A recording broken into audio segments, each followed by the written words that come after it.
I don't remember a time when curling wasn't a part of my life. When I wasn't putting in the sweat and hard work to be the best that I can be. Clocking in the time, the effort to practice day in, day out. Curling is more than just a game. It's a family, a community. And when it's time to play, I know I'll be ready. Hardline, supporting hundreds of our next generation athletes.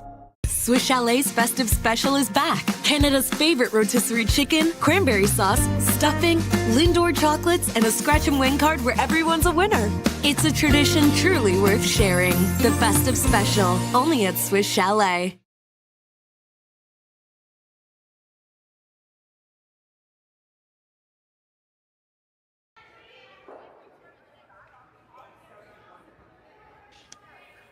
A very pleasant good day and welcome to the North Bay Granite Club. This is the Swiss Chalet Women's Curling Stadium Spiel. I'm Dave Schmel. I'm joined by Jim Nix this morning, and we feature this draw between Emma Artichuk and Team Henderson from Scotland being skipped by Robin Monroe tonight. So, Jim, tell me what you know about these two teams. Yeah, it won't take long, Dave. I know nothing about the Artichuk team at all, other than they lost their first game in this event to Haley Armstrong, 7-4. I don't know much else about them and haven't had a chance really to look them up. Fay Henderson, although Fay's not here today, she at least, and I suspect the whole team is the reigning world junior champions, or maybe not reigning, 2023. I guess maybe that's more than a year ago now, but as far as curling goes. But they are the 2023 World Junior Champs. They also played in the Stu South Halifax Spiel last weekend, where they lost in the semis of that Spiel. So a pretty good run there. And that's kind of all I know. And I don't know why Faye's not here today. Perhaps she played last week and just had to get back. I'm not sure. But so they've adjusted their lineup a little bit, brought in their fifth player, and we'll go with Robin Monroe at the helm. All right, sounds like it's going to be interesting. We'll learn a lot about these teams together. It is Team Artichuk. They're throwing the blue stones, and they have the hammer here in the first end of play from North Bay.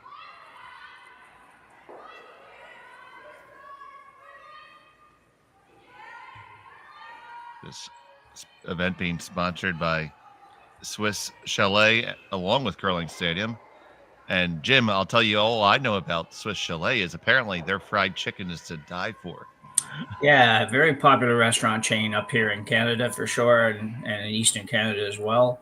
I recall back a few years ago when the first Swiss Chalet was in Nova Scotia in Halifax, in the city of Halifax, and it was the only one. So we all really loved when we got to go to Swiss Chalet and have either chicken or ribs. They were pretty well known for their ribs for a long time as well. Well, I'm going to need a care package in at some point. Yes, you will. They're trying to hold on to this little downweight takeout attempt. Hold on the line pretty well. They will clear it out and just stay right there in the forefoot.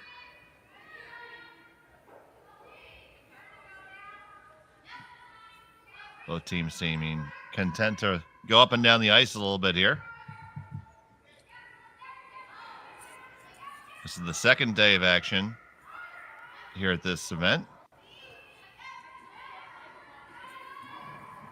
We have games for you all day here on Curling Stadium from this event,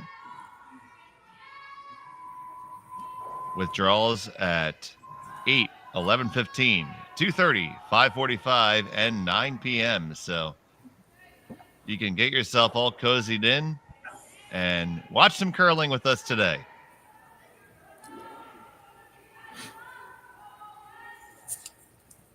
That hit falls and heads on over all the way out to the wing. So we'll get our first look at a shot all the way out here. And this is kind of probably going to be helpful to both teams because you probably don't practice this pregame, especially when you're still doing draws of the button. Yeah, exactly.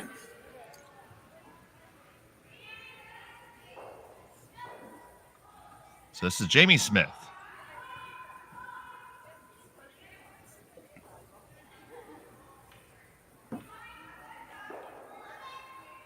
Throws that in-turn hit, no problem.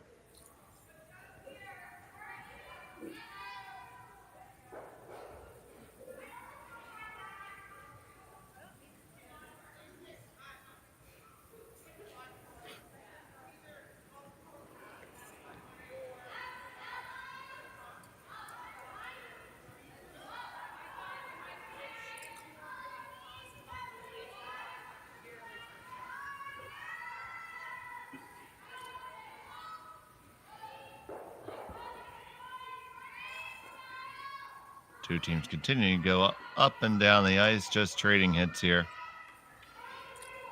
Just trying to get a feel for things a little early in the morning. Maybe the coffee hasn't quite set in yet, so get your legs under you before you kind of really dive into everything. Yeah, it is an early start, 8 a.m. So it's 8 a.m. local time is certainly early draw. Just trying to check a little bit out on this team. Artichuk and has played a lot of events this year. I'm not sure of results yet, but has definitely played a lot.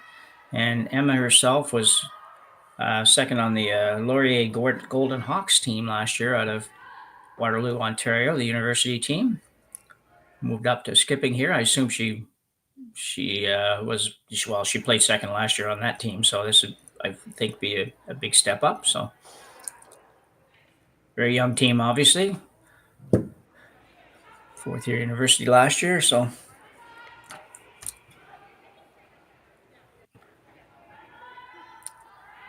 you mentioned it being a very early draw. There was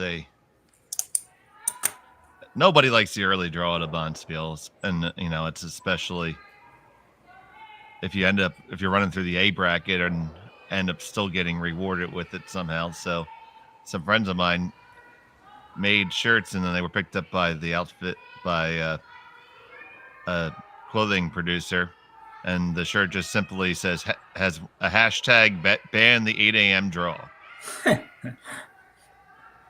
Yeah, which is kind of interesting because the gentleman took over running an event from myself where I have an 8 o'clock draw on there. So he plans to make it 8:01.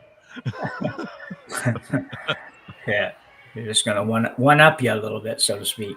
Yeah, he did that to one up because there's not really an option because the schedule for that event also has a 10:15 p.m. drill. So what are you going to do? Start them at 11?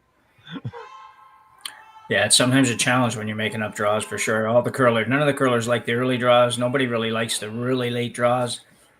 We had a draw last night, started at 9:45 p.m. local time. That's pretty late for a Bonspiel's game to start, but every event ends up being a week long if you don't go a little long. No, absolutely. And what do you do to when you have that long gap? Because a lot of times you end up with a long gap there. How do you keep yourself mentally properly prepared for a draw like that?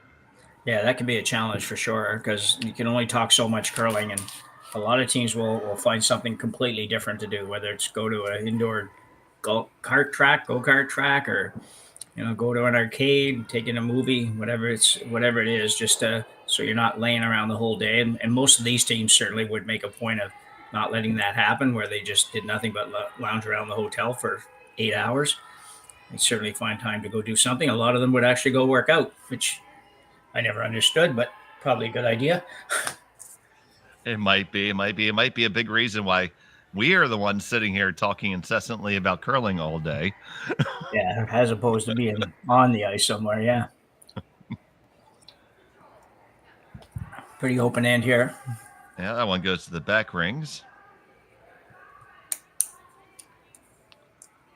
Get a look here at Emma Artichuk.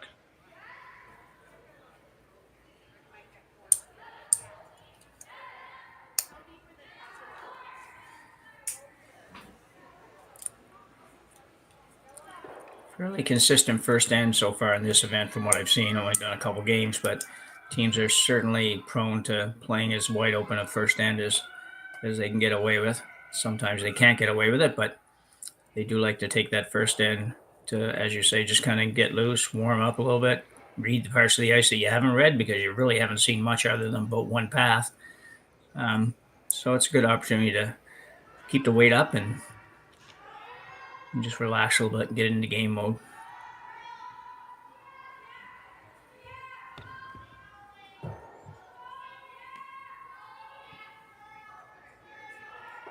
I always found that when I had a early game like this, I just wanted to throw a couple draws. I just wanted to, find if not my 4-foot weight, like an automatic 8-foot weight, and make a call like that so that my front end could feel good about making a shot, and everybody feels comfortable. Because I don't want to, as a skip, want to go 3-4 ends and your team hasn't swept a draw for you yet. No. I always used to find it different back before the days of the draw of the button and stuff, and we just had practice, and we tried to go across the sheet, and one team obviously practiced early, one team practiced 10 minutes later, whatever it is, before the game, and it was always funny, even in that first draw, if you could find draw weight in that, in that first practice, it really stayed with you pretty good, and even though the second team comes out, and the ice probably keys up a second and a half between the two groups, but yet somehow your body finds that adjustment if you've had decent draw weight during the first practice. It always amazed me. Nice shot here. Nice shot by Robin Monroe, and it does nestle up to where Emma Artichuk has to at least consider the fact that it could jam. Both these teams look pretty solid, Dave. They certainly do, so I'm looking forward to a good game. I mean, they've seen nice, clean deliveries, nice, clean releases. Everybody's been pretty much right on the broom, so we should end up with a good game once they decide to jump in the pool. Yeah, exactly. Emma Artichuk, this is going to be the final stone of the first end. Looking for the blank.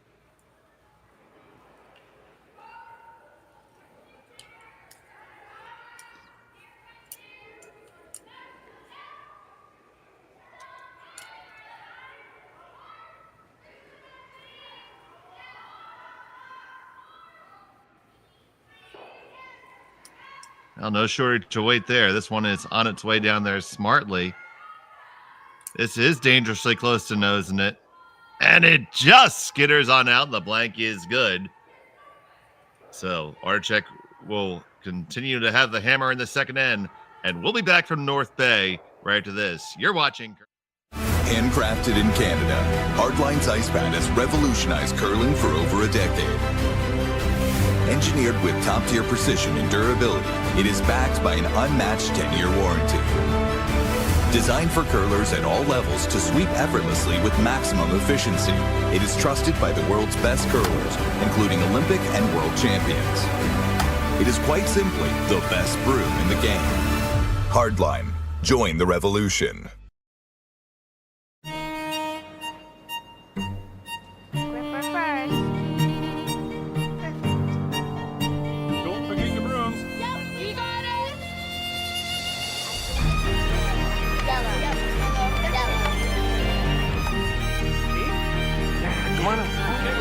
What you got? You got one, you got two, you got Just one more throw, please. You make moments like these possible. 'Tis the season to enjoy Swiss Chalet's festive special. Canada's favorite rotisserie chicken, cranberry sauce, stuffing, Lindor chocolates, and a scratch and win card where everyone's a winner. Your favorite tradition, the festive special. Only $17.99, only at Swiss Chalet.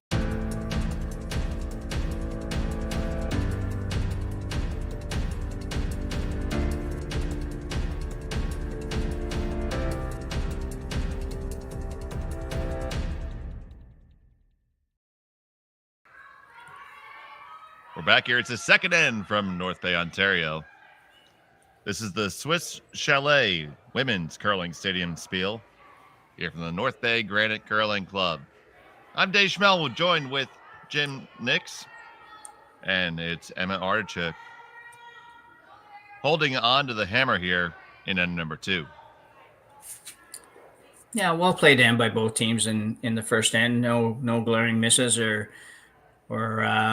certainly no deliveries that we would think are a little suspect. Both look really solid. So, as you said earlier, hopefully going to have a really good game once they get going, which is now, I think.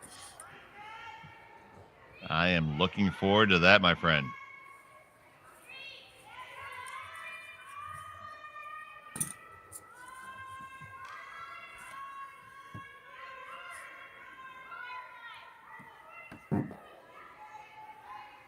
So here we have Katie McMillan, the stone for the Henderson rink. It is Robin Monroe with the skit duties this weekend.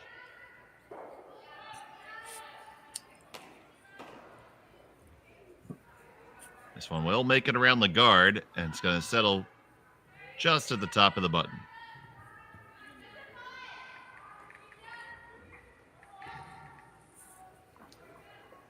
So now we start to dance. Yeah, that's an excellent shot there. Stayed above the tee line. Couldn't be better. And they are dead in line.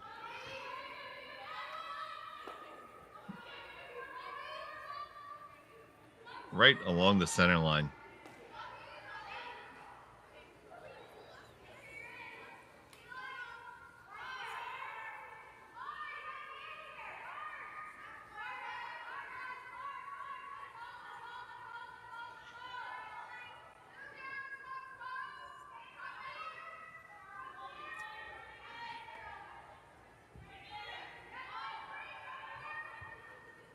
Now,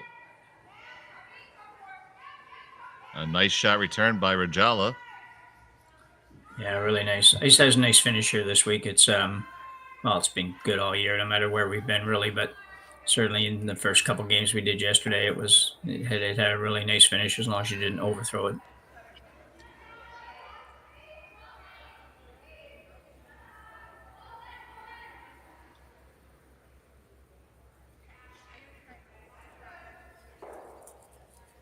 So now it'll be Lisa Davy has to counter this here.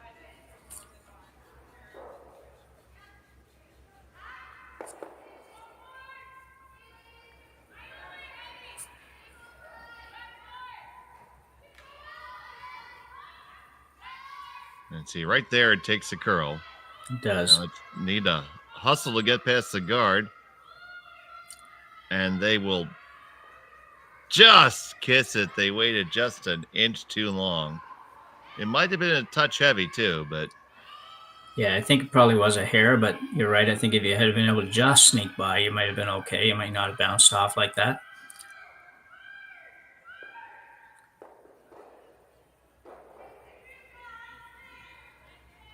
So now Artichuk with the hammer. An opportunity to clear out these stones if they so desire. And possibly light 3 in the rings by the time you're done. Yeah.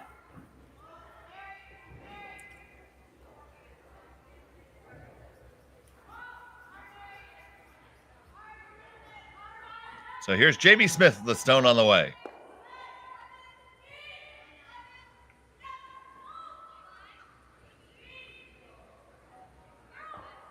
Looking pretty good, and it's going to be just the nose hit and roll in.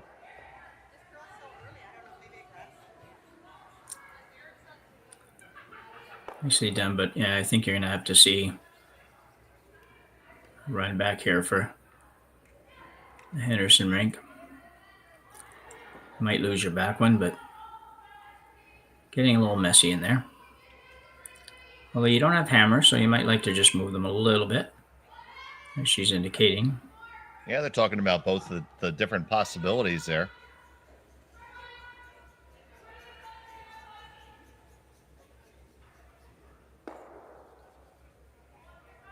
Key decision here in the early going.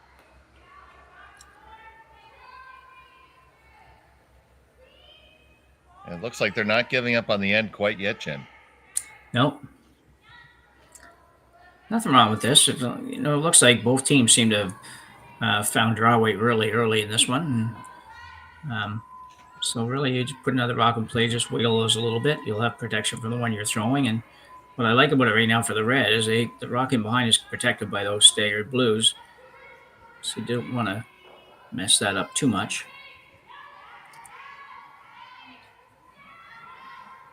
They're waiting for it to bend. This looks a touch heavier than they might have hoped for. Now, walk it over. Get it over, and let's see how we jostle it. You poke them around. You break up that stagger. Well, what's your assessment there? Well, I don't know that I love it a lot, but I think for the blue rocks, it's pretty good right now. That rock was just far too heavy. As Terry would say, it was kind of the announcer's curse. I think I should never have made a comment on the draw weight, but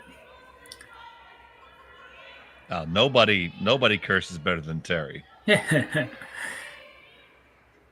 Artichuk's got a chance to play the straight back if she wanted, and could end up sitting pretty darn good. But she's going to play the little tap, back 8-foot tap, which is a good call as well. Certainly can get enough curl to move that red one out and sit a couple, if that's your desire. It's pretty early to worry too much about who shot rock and things, but a little bump wouldn't be bad. So here's Smith with her second.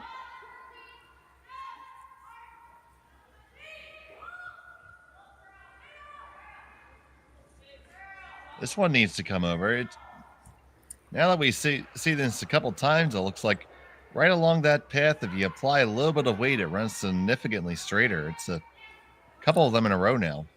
Yeah, it really does. As I say, it's got a great finish, but you've got to not overthrow it. You've got to just kind of nail the weight perfectly. And in my opinion, that's great curling ice. Yeah, I agree. And there's some of the little chance to kind of get out of this a little bit. Or Robin Monroe, I guess, in this case.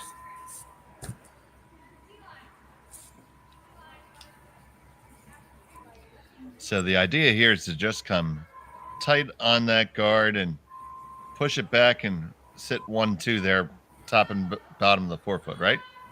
Yeah. Yeah, you can't rattle this too much. You need to get enough curl, too, that you don't just tap it right back on your own. So you don't want to be overthrowing it.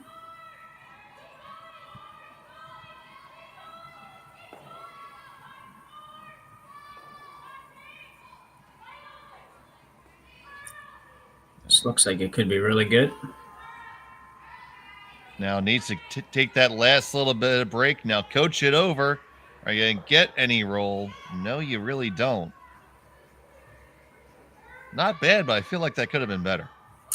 Yeah, a little bit. They could have snuck by a little tiny bit less and gotten maybe a half a rock buried, which would have been ideal.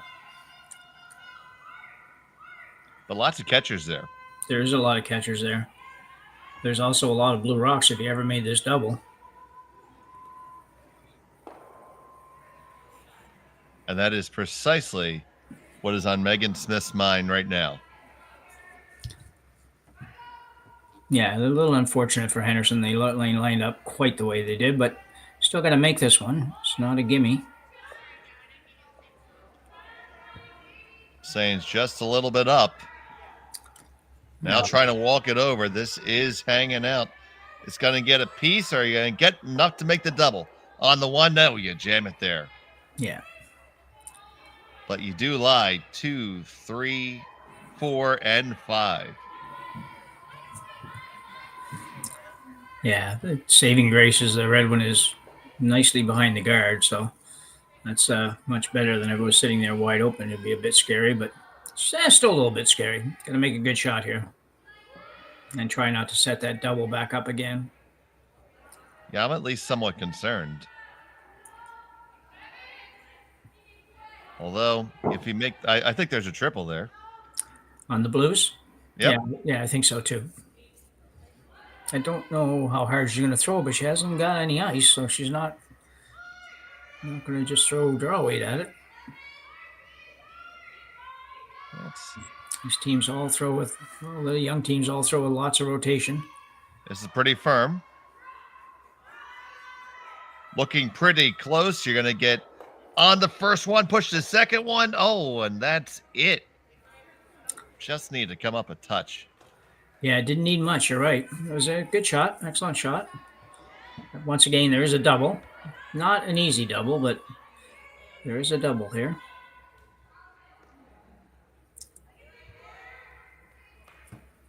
This is certainly not the easiest angle. I think they acknowledge that as well. But still going to take it on. Oh. Sometimes when you're skipping, you get your head down, you're thinking, and the other people at the other end are trying to get your attention. They just waving brooms, waving arms, waving whatever, and then you look up.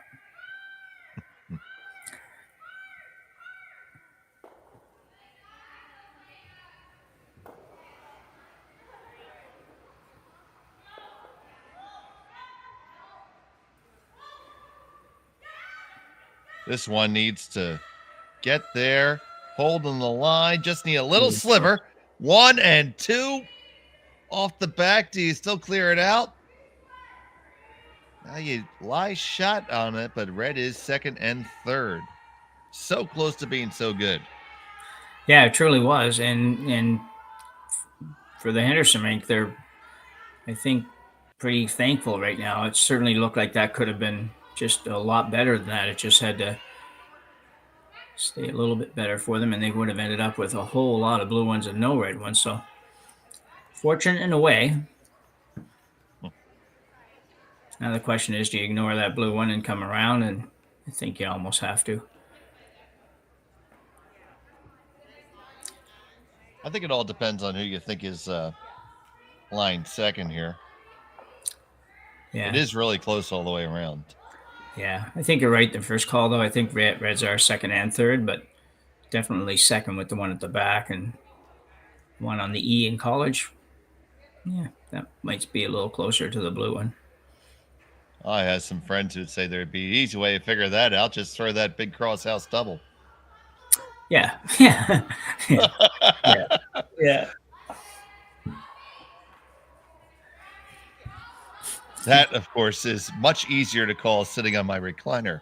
Oh, would it ever be? That is a long one, too.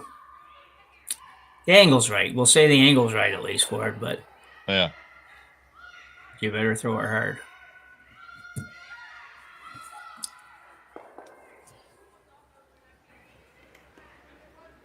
Here's the first from Fay Henderson.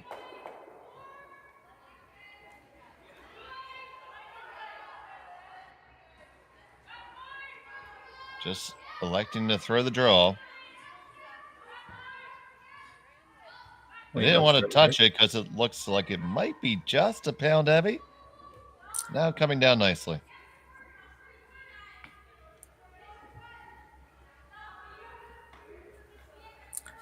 Yeah, you're right in that it was definitely just a pound heavy. It was very, like 2 feet probably from being absolutely perfect. Still pretty good. So you can probably get there on the outturn side and poke it through if you desire. Yeah.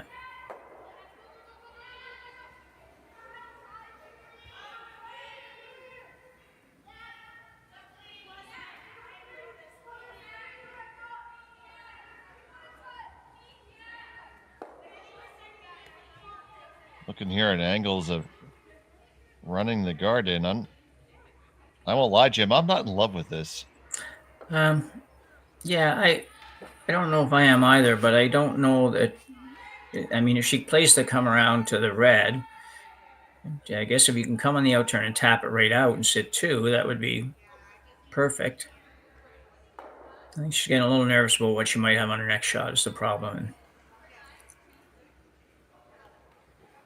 So a little bit more the conservative take here for Emma Artichuk.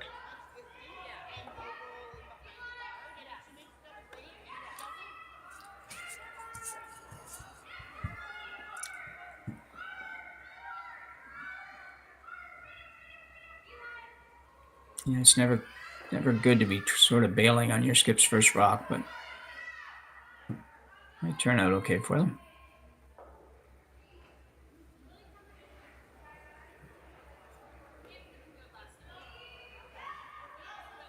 Here's Artichuk looking to make this run back.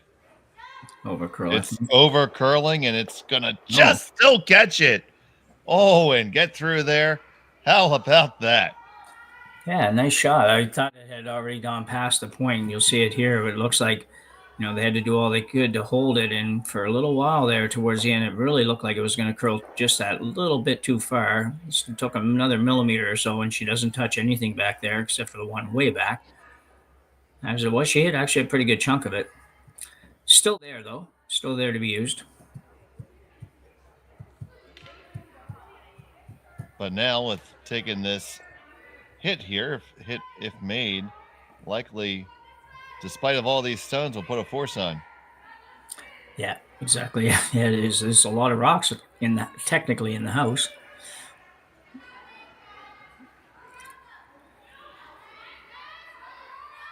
So Fay Henderson with her final, the second. Electing instead the come around. She's just through this, so that's always a help. Now this one needs to finish hard and stop.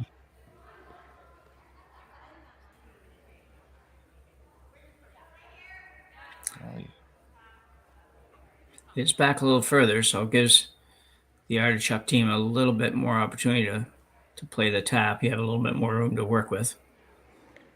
Well, certainly got to try to dig it out and make two here.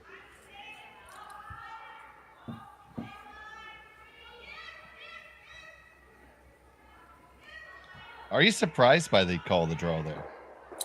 By the Henderson call? Yeah. No, not really. No, I think it was a great opportunity to maybe even steal a point, having just thrown that. And the only other option would have been to go over and bust that blue one out, and then you're going to leave just a draw to the 8 foot, and things could go bad back there as well if you ever hit it too much on the nose and leave the blue one around somewhere. You could look at a 3 even by the time it was all done. So I like that call. It's just 2 or 3 feet heavy. Emma Artichuk, final stone at number 2. Looking to punch this red stone through to get a deuce.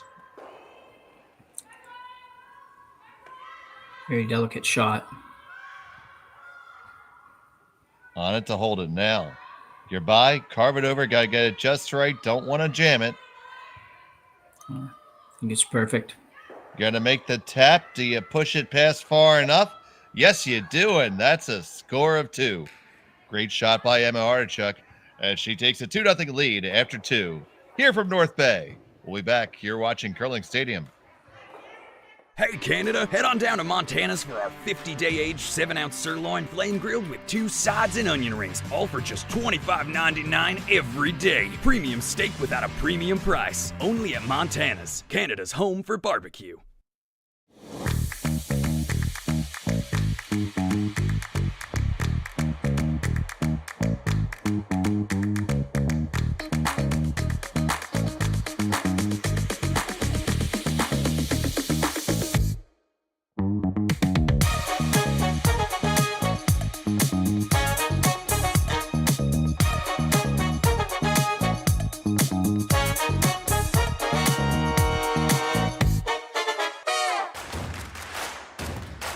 Imagine being able to stream every curling game from every sheet from any event, be it your Wednesday league game, Spiel, or corporate event. Curling Stadium offers an all-inclusive streaming solution featuring high-quality cameras, ease of use, great reliability, and minimal installation. Offering your sponsors customizable ad space on your streamed curling games and being able to sell video packages to your corporate events for increased revenue. With Curling Stadium, you can stream to any device, be it your mobile phone, tablet, or computer. Push the feed to your desired platform, be it Facebook, YouTube, or any other social media. Curling Stadium is simply the way forward. Where it's commonplace in other sports to televise every game, we want to do the same. Curling is a global sport, and it's time it gets the coverage it needs. Make your curling club the next Curling Stadium. And we're back here. It's at number 3. The Swiss Chalet Women's Curling Stadium Spiel, and great shot by Emma Artichuk there to finish off the second end. Yeah, we were saying you're going to have a look at it here, and you'll see the shot managed really well.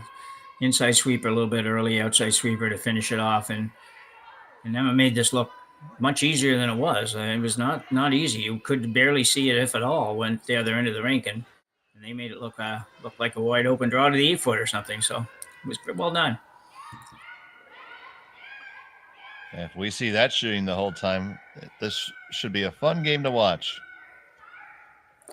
Yeah, certainly an indication. The first few ends are being very well played. A couple of heavy rocks there in the middle, but other than that, pretty good.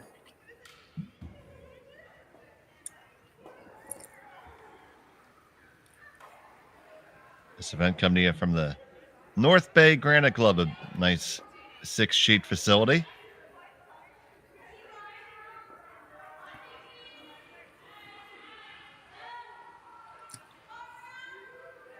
This one's going to have a bit of a hard time getting over there, but here it comes. And we've seen that late finish, especially if you're down late, but you're right, it didn't get up all the way, but gets to the corner. Yeah.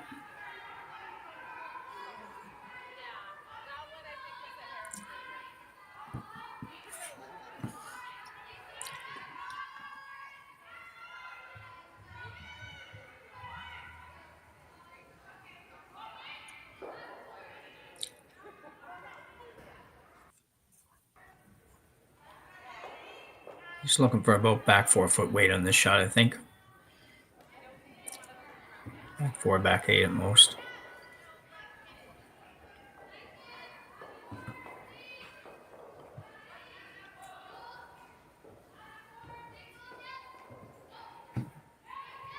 Lisa Davey here. 5th player joining the team this weekend as Fay Henderson, not with the squad this week. Look at that shot, playing for a full-time job. That was a dandy.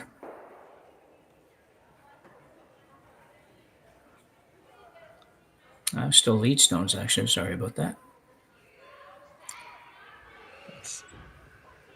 Oh, you are correct. How about that?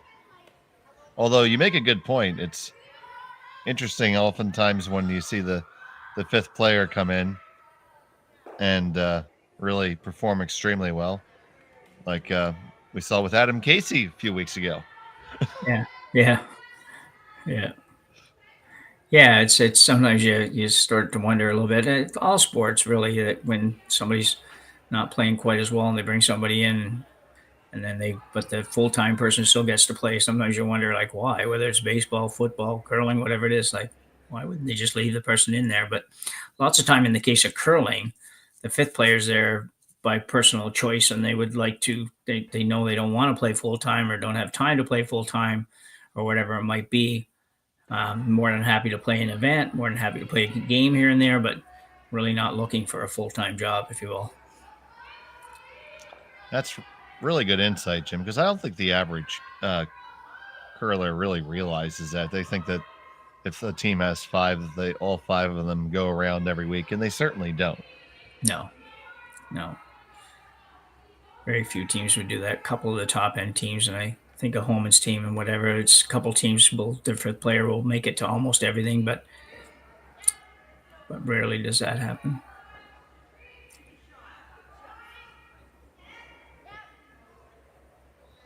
Same as coaches. Sometimes some of the teams have coaches that will be at everything, and others, they don't have coaches that are going to make 13 events a year. So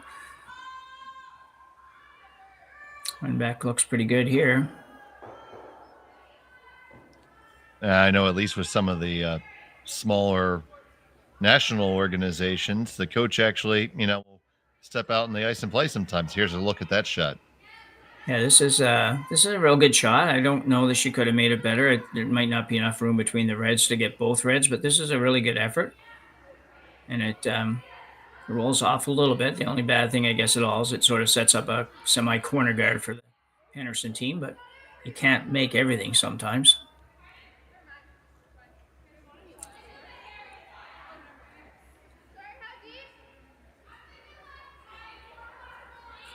So Jamie Smith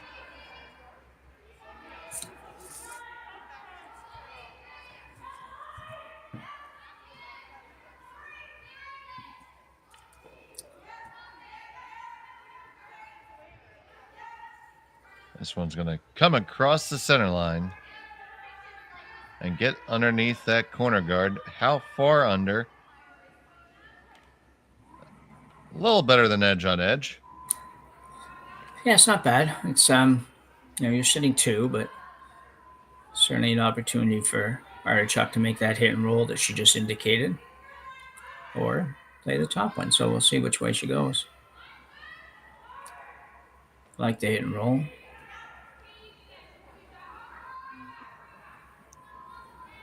I think it's a good high percentage shot.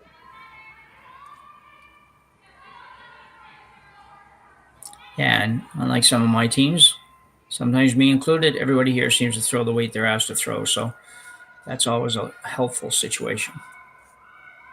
Might have set this out just a little bit. Looked like on the release, maybe just moved it out of touch, but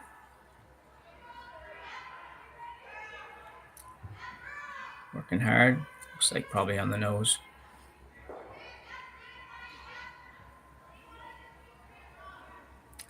Just a little bit of an outward action on the release there. Made that rock run a little bit straighter for a little longer than what they would have expected. So I hear you. I hear Terry. I hear Sean mention that in, out, outward. To the newer player, what does that mean? Well, sometimes it can be as simple as you're sliding right at the broom. And when you put the turn on, instead of putting the turn on with your hand kind of just going straight ahead of you, you put the turn on a little bit to the outside. And when you do that, it just makes that rock go straighter down the sheet because it's not going in the direction that you're expecting it to go. Other times it can be like in my case, for example, I throw an in-out turn, which has never been a good thing, but I've never really quite been able to fix it. And for me, what that means is when I start forward, the rock, instead of being dead in front of me, sometimes the rock is a little bit left of center. If you can picture that when I'm coming out, I'm right-handed, so a little bit left of center. And then when I bring it back to the broom, I'm actually going a little bit towards the outer edge. And most of the time you'll get away with it on ice that has any curl. Sometimes when the ice is a little bit straight, it gets to be a real problem. Like that shot there, she still managed to hit that on the nose. If you were on straighter ice in some curling clubs that you have, that rock may have only hit half of that rock and rolled out. So not know if that's the best description, but that's the best I can come up with. I can picture it in my mind. Just got to be able to say it right. So now here we see that the hit and roll over to the other one and maybe even make the double. But opportunity for Artichuk to lie 2 here after this stone. That last one unfortunately jammed. So here's from Megan Smith. Line looks pretty good here. Got to hang on to it. She says, whoa, it's good. And that's because it is. Yeah, it turned out really good.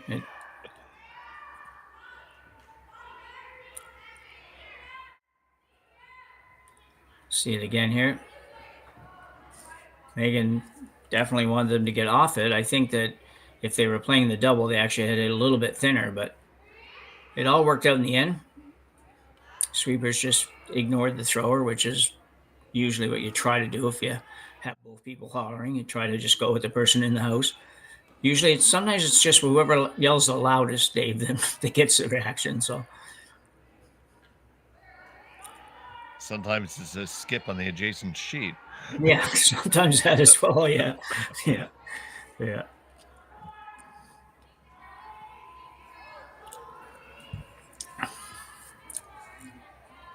This one's a little bit slow to curl.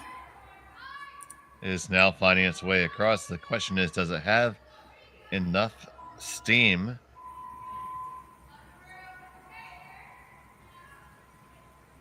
Gets back, but it's definitely pickable.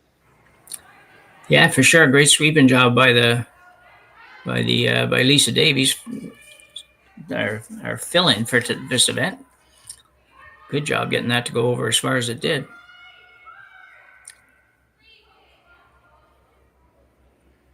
We saw from the last end, this won't rattle Emma much. She can see half of it. That's a lot more than she could see on her last one in the last end. So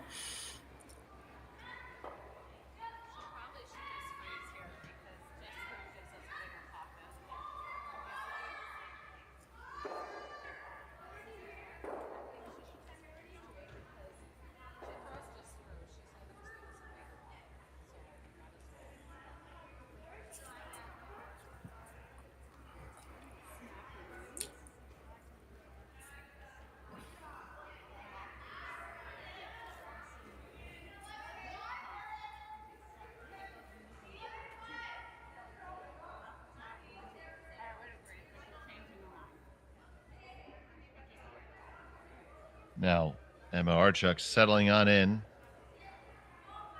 Just looking to pick this. Hold on to the shooter in line 3. Her first of the third.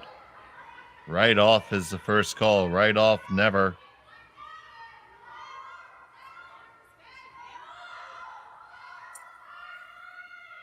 Gonna grab it now. Do you get enough? Now sit there, sit there, sit there. Pretty good. Yeah, you can see these guards that are out there are going to have to be a little tighter to the rings if they're going to be useful, because the ice has just such a nice finish that it doesn't seem to much matter how much you get behind it. They can dig it out. Now, I see them motioning towards the stone all the way there in the wings. Do you think that being the way it's frozen there will generate a favorable angle for them to maybe make a potential double go easier? On which blue one are we talking about, Dave? The one that's frozen on the red there with the college. Yeah, no, I don't think they can do anything with that rock. So I think they have to play this middle rock, and if they're going to play a hit, they have to play the middle one. I think they'll try to play this and roll right on top of as close as they can to being on top of the blue at the back of the 8 foot here. The other option would be to come right around that guard, but she just saw Emma go around there and get it with a pretty good shot. So I'm sure she's thinking, I can't get shot behind that guard and have her not be able to remove it. So I'm going to play the hit on this one.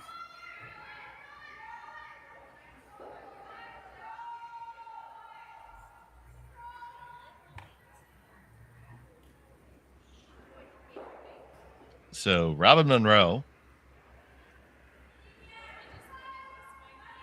with her first in the third. Very positive release on that one. Yeah, a ton of rotation on this one.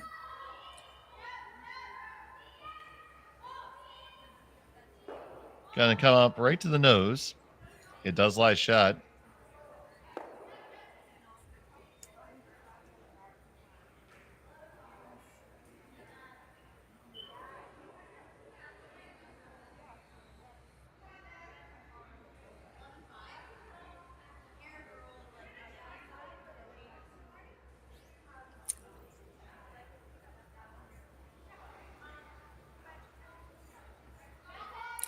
Interesting to see where she wants to roll on this one, or if she wants to roll at all.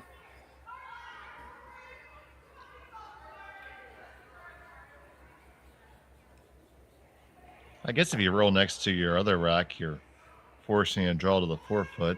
Yeah. Yeah, I think that would be fine.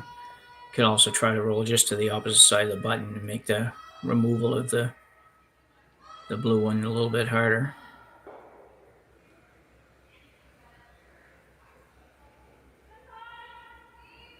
So here's Artichuk.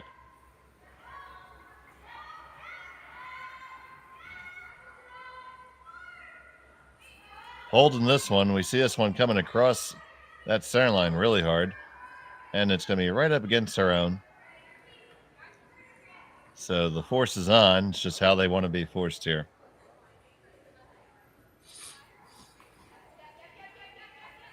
Electing to hit. Yeah, a little bit surprised.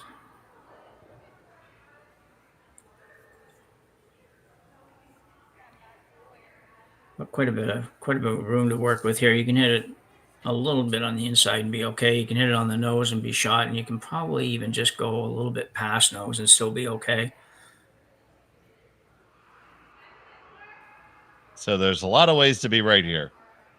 Yeah, the out-turn draw looked like the shot that I'm thinking she would play, but... File still in the third end. Robin Monroe needs to hit and stick for a single. It's tracking on over nicely. Has to curl a little more, though. It hits. Does it hang on? Does it hang on enough? Yes, it does, I believe. Yeah, I think you're right, but man, that was close to a steal or two. We're going to take a look at it here. I think it's red. But the teams aren't 100% sold on it yet, and that they are going to put a stick to it. Yeah, it'd be interesting. It doesn't look really close to me, but it might be a little bit the angle of the camera that fools us. It might not be exactly over the center. It does look like red. Yeah, I'm willing to bet at least 27 attaboys that it's red. Yeah, that's reasonable, I think, in this case. Can't challenge that one. I don't want to lose any more attaboys than I have to. No, absolutely. So I'll save those for another time.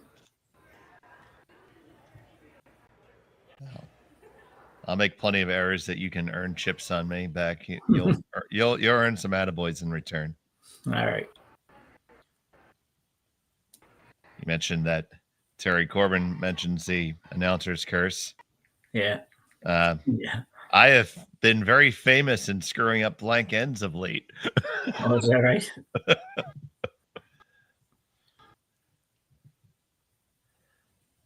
So, of course, as luck would have it, the measuring bar is probably all the way on the other side of the house. So we want to take a chance to thank our sponsors for this Spiel. Swiss Chalet. They were founded in 1954. 50 years old. Happy anniversary. 1954. Famous for the Chalet sauce. Yeah.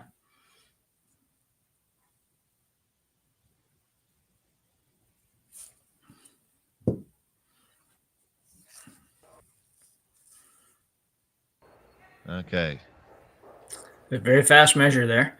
It was a very fast measure. It is indeed red. Yeah. So it was a single point there for red.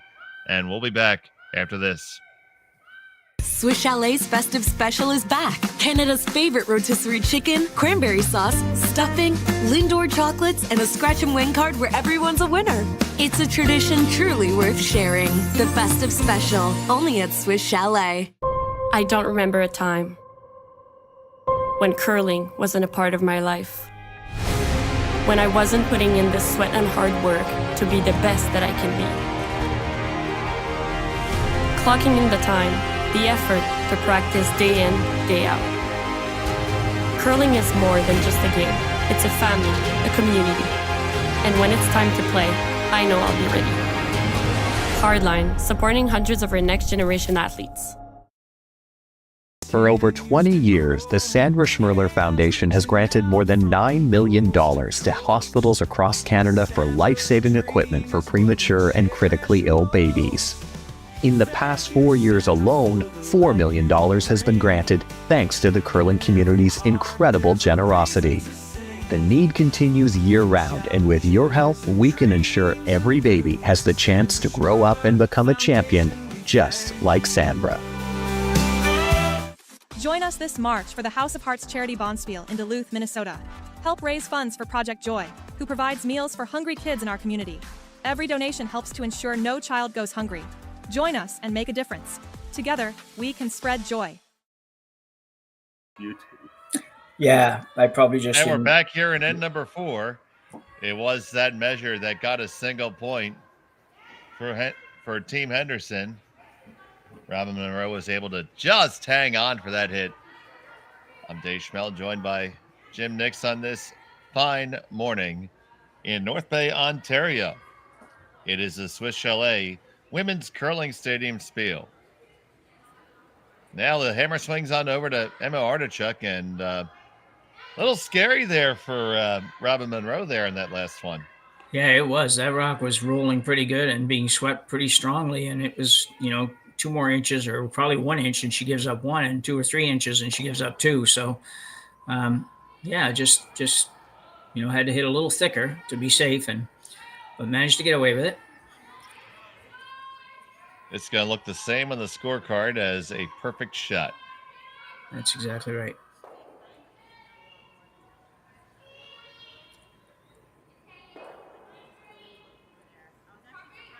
So now after that slightly more involved end, we see a little bit more of a basic end setting up. Yeah, Artichuk in a good position here, being up 2-1 with Hammer playing 4.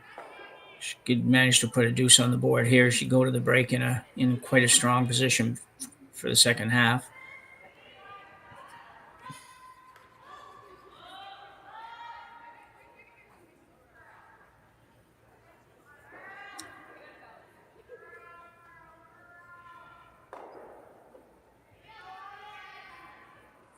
That's a bit of a nasty one for the team without Hammer.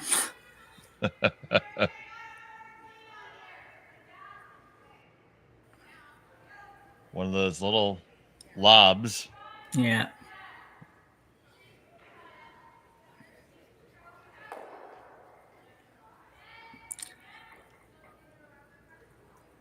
They will go after that lousy outside biter.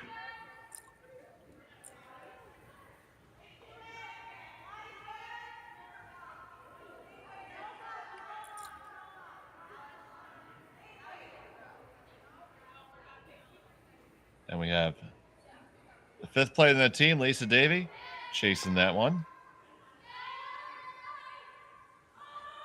On this one, really hard to hold it. They're going to get there, no problem. The question is, how's the roll going to go? Roll too far, I think. It's going to skitter all the way and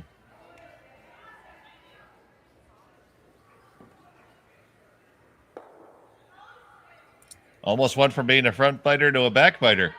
Yeah, they can't be too happy with how they managed that one, that's for sure. You'd rather not roll back there, although Artichuk's hitting it, which I didn't know she would. I thought she just might play a draw down to it and go from there.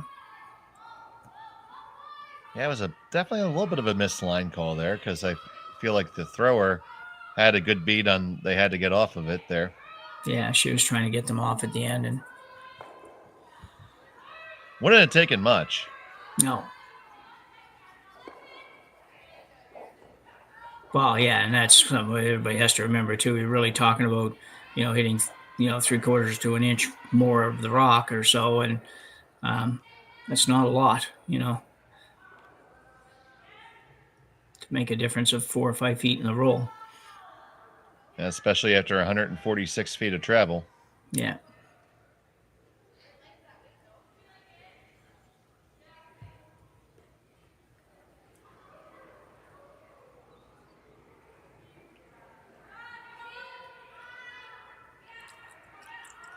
So, a little bit of an easier hit here for Davies.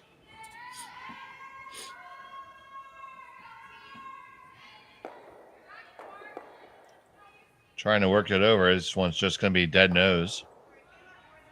Yeah, good sweep. There's a lot of good sweepers here this weekend, and a lot of these teams I'm not familiar with, and I've seen some tremendous sweeping going on, particularly last night with the St. George's team where they're playing with 3 this week. And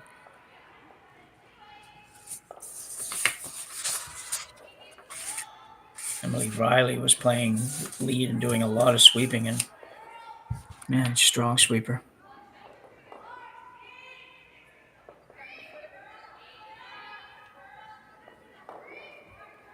And we just trade the hits right back. Up and down we merrily stumble. Now we're going to try to get a little bit more involved because now with that rock up in front of the tee line, you're in a much more advantageous position if you can make this roll.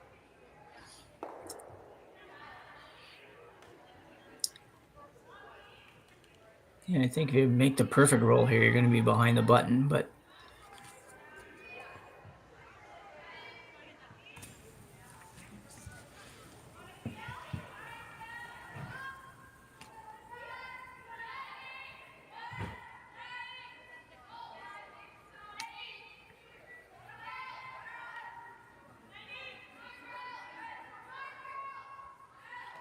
this is going to get no roll at all. Very little.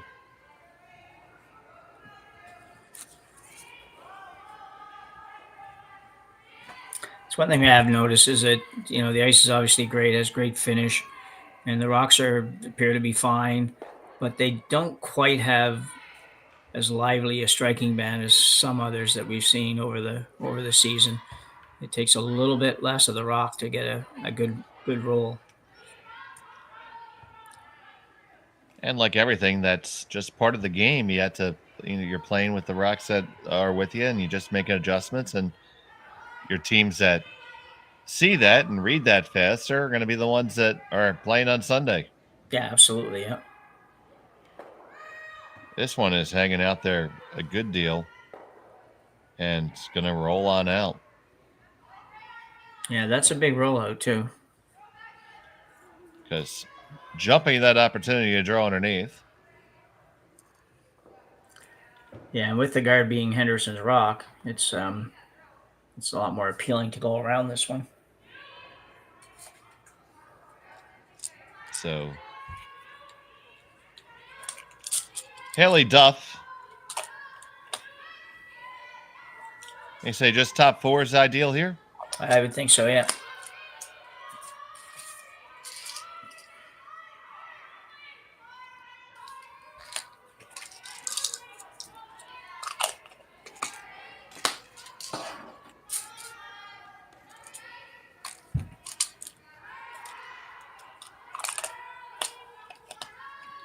This one needs to curl on over.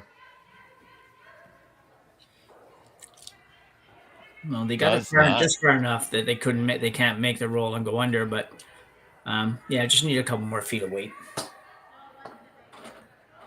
You see him calling for hack weight, trying to roll to the open side now.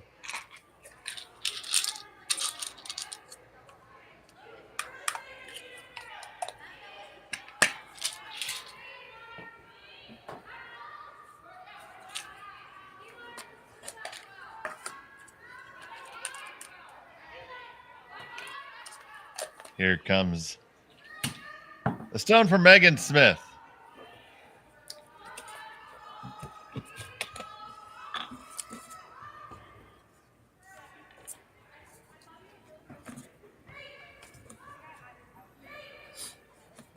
She likes it. She wants him off of it. That's not a bad outcome. Probably could have stood to roll just a touch further, but yeah, that probably would have been a little bit better. It just obviously makes the roll back much harder if you can be further away, and you're going to make an assumption that Henderson is not going to choose to ignore it wherever it is and play the come around. So you're pretty safe that way. Another foot or two will roll would have been great. Still a tough roll. You got to roll perfect to make this one good.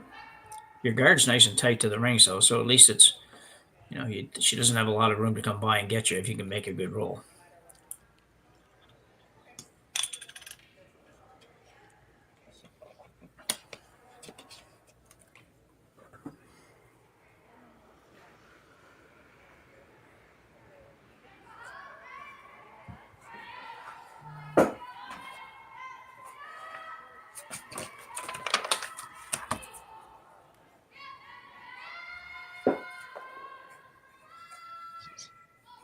coming on down, it's going to roll. It's going to roll a long way. And they might want to take that a little further. Yeah, this is going to be an opportunity for Artichuk here. Doesn't look like she's going to go that way, though, Dave. She's talking about rolling to the outside. At least she tapped that way, so we'll see.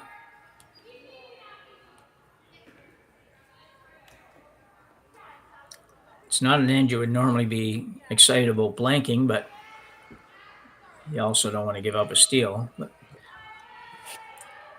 no, you don't ever want to do that. No. But a bit surprised that she's not going to try to go under. Yeah, I definitely thought you'd try to press the issue just a little bit. Yeah. And she might have. We'll have to figure it out from when they start to sweep. I mean, we saw a tap of the broom to the outside, but that doesn't, we're not hearing anything. So lots of time the broom's tapping all over the place, but they're not, the conversation's not going exactly the same way as we might think it does.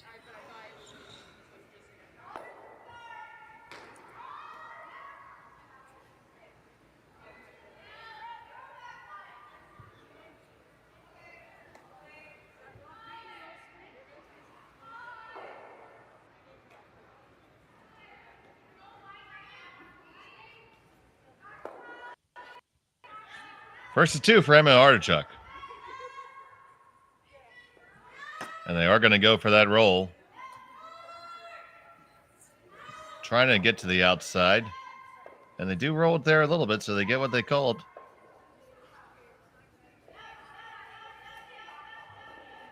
Now, it does appear that Team Henderson with Robin Monroe is going to try to go for that roll underneath, put the force on. Yeah, absolutely. Nothing to lose at all for Henderson. If it happens that it doesn't roll the right spot, so be it. It's just going to be an open hit otherwise, so you might as well go ahead and take a shot at this. Not very much ice, so it's I know it's not busting in there with any kind of weight, but I might want to be a hair more than that. Probably trying to keep the roll very flat.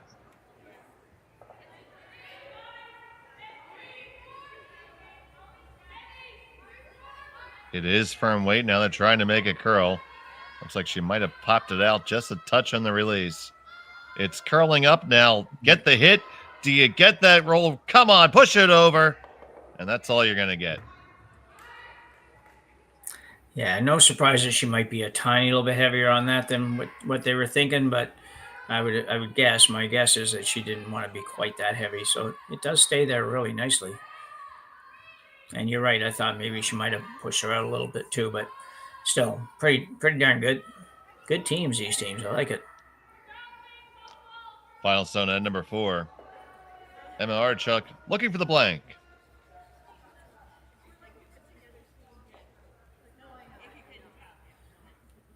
Not the easiest of blanks. You got to roll 5 feet to get rid of the shooter, so you got to make sure you keep the weight up on this one. And it doesn't look like she has any trouble doing that. Last of the 4th. A lot of rotation, kind of a normal trend is those peels. If you can add some rotation to that, makes it a lot easier for that shooter to go away. You catch it, spill it, it gears on off. The blank is in the books. It's 2-1 after 4. We'll be back after the break. Handcrafted in Canada, Hardlines Ice Pad has revolutionized curling for over a decade. Engineered with top-tier precision and durability, it is backed by an unmatched 10-year warranty.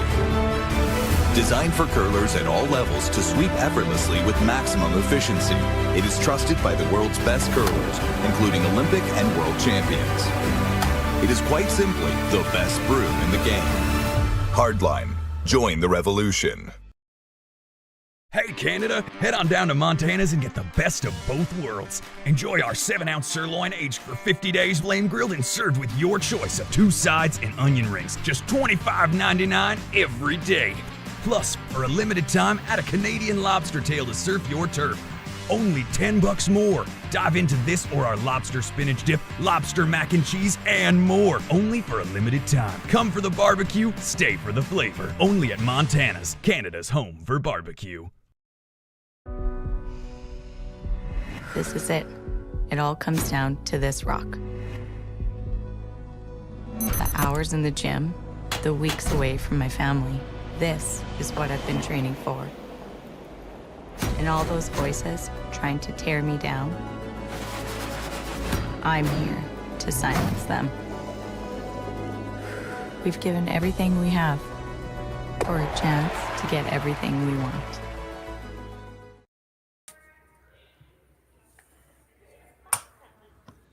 And we're back here at number 5. It's the Swiss Chalet Curling Stadium Women's Spiel at the North Bay Granite Curling Club in North Bay, Ontario.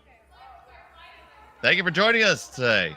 I'm Dave Schmel, joined by Jim Nix, and a blank end there leaves Artichuk still with the hammer with a 1-stone lead here coming into the 5th. Yeah, a little bit surprised with how Artichuk played that in. She had an opportunity early to maybe draw down to one of the ones at the back of the 12-foot. Not too surprised at the tail end when she opted not to try to make the roll, but I still thought that would have been worth it as well. It was a big end to score 2, and it wasn't a bad end to get 4. So I thought you'd take a little more of a aggressive end, run at that one to try to generate your deuce, but she decided to play almost like she's playing for the blank right out of the gate, and that would seem like an odd end to do that in. And now with after the first two lead rocks, an empty house, we may be heading that way again. Yeah, it makes way more sense for Artichuk this end, so to be looking to blank. And this guard attempt stops just short of the rings.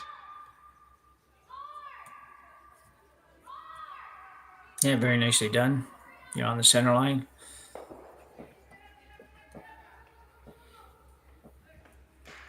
Did you see that one? I saw a clip online where there was a dispute about whether a rock was on the center line because it was in an area where there was a logo in the ice, and they couldn't find the official, and the teams agreed on letting J.D. Lind come out and adjudicate it. Yeah.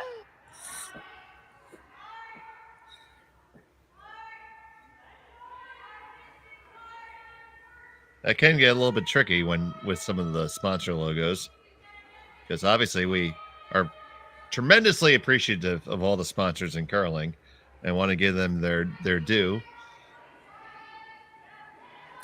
Yeah, you're right. Some of the logos are obviously far more elaborate than others, and it's if they have a sketch of something rather than as opposed here where you have a bunch of block letters and spelling out the name of a company or whatever, it's those are pretty simple and pretty easy. But when you get some of the more elaborate logos that are there and multicolored and everything else, it does skews the vision of the lines a little bit too. But like you say, they're a necessary item in most curling clubs around the world, so can't complain about that. It's at Martinsville where we have the beer one where the guy with the beard made out of hops. Yeah. Yeah. Yeah. They say they need a draw right to the nostril. Yeah. Now we have a bit of a stagger here and game on. Yeah, not a good shot for the Henderson team. A good opportunity there to get around a couple staggered guards, and they don't have hammers, so it's not bad that there's another rock out there. But that was a good opportunity to sink one in there pretty good. So we'll be Team Artichuk looking to sink one in there themselves. And Jamie Smith.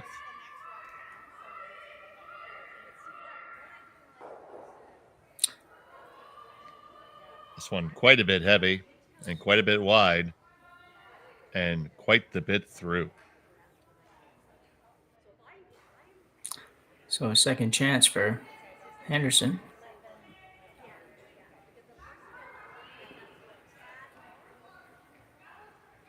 Lisa Davey.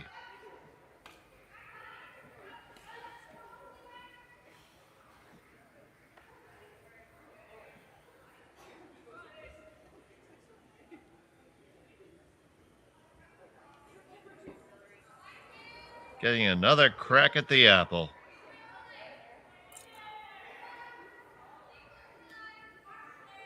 This one has some way to work. It does. Now it takes it, but can they walk it over far enough? Try to get every ounce of curl that you can. You're going to get a piece there, but you're also going to be behind the tee line. Yeah, it moved over further than I thought it might, but you're all right. You are behind the tee line. I suspect that she'll peel the guards here. It would.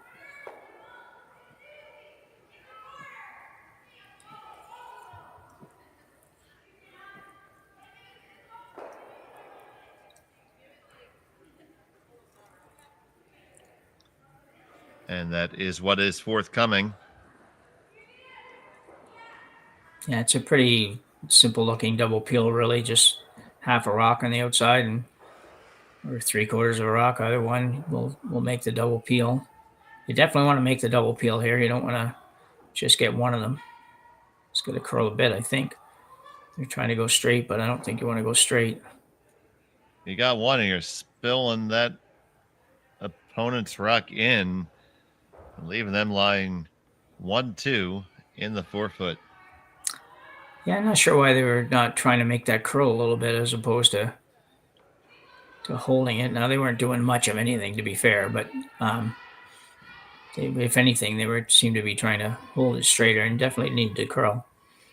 You see, they just discussed the two options. They initially indication was to take out the blue stone in the top 12 and roll for a guard, but electing just to throw a guard.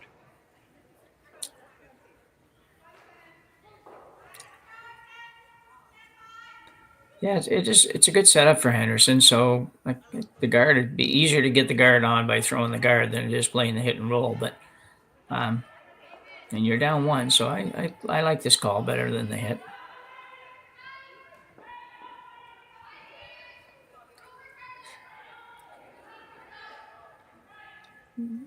This is going to run out of line in a hurry, though. Yeah, it needs to stop pretty soon, or it's going to overcurl for sure.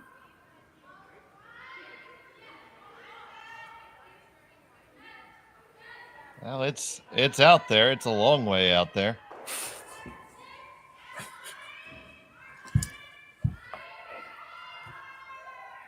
But still not the best angles back for Artichuk to get there with any kind of real weight. No, when she was moving her broom over the rock, it looks like they can probably see a third of it.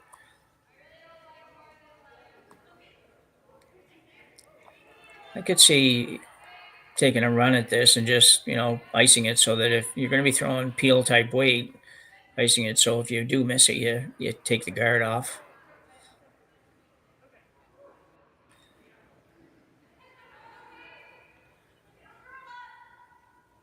So here's Haley Duff.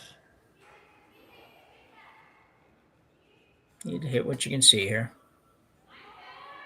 Gonna play it really tight to the guard.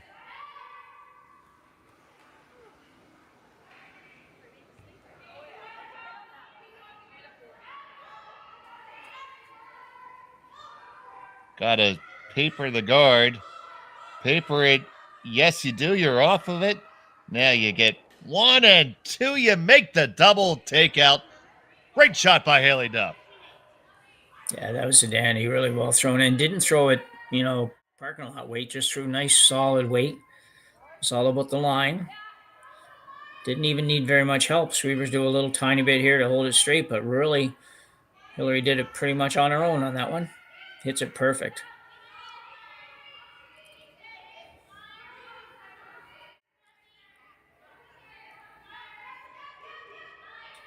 And that changes the playing field here.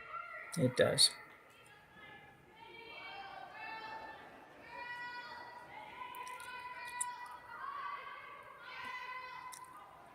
Shows you just how important that placement of those guards are. Because if that guard was just even 4 inches over it, that shot isn't there.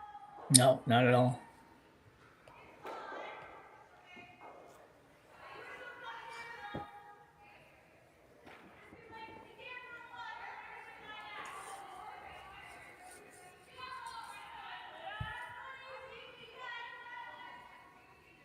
So many times the entire complexion of an end is based on how well your second or leads can put those guards exactly where you need them to be. Yeah, and sometimes just a little bit too casual approach on those individual shots too separates the best from the not quite good enough teams. Yeah, it's really easy to say, just throw a guard. Throw a guard.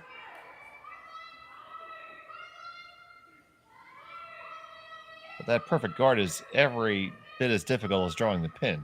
Yeah.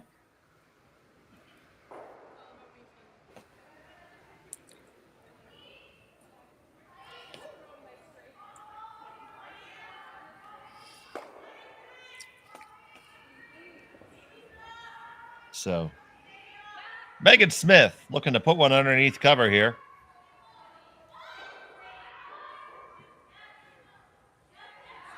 She always lets her feelings about brushing be known.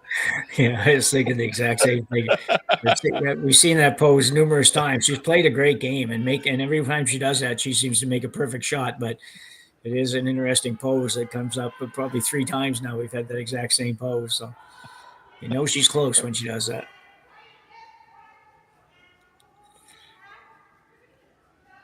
And that was a great shot. It really was.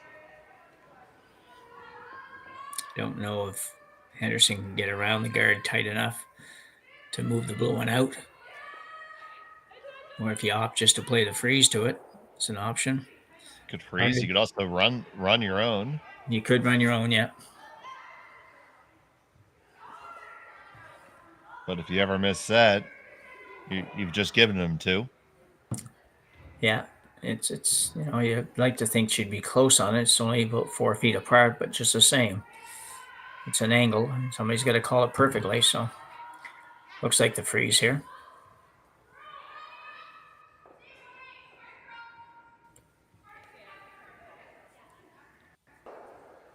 You have to be really sure you don't slide this one past.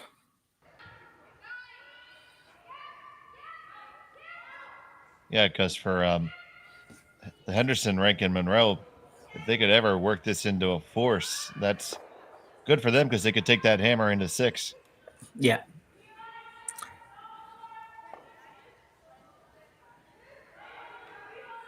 Beavers are off.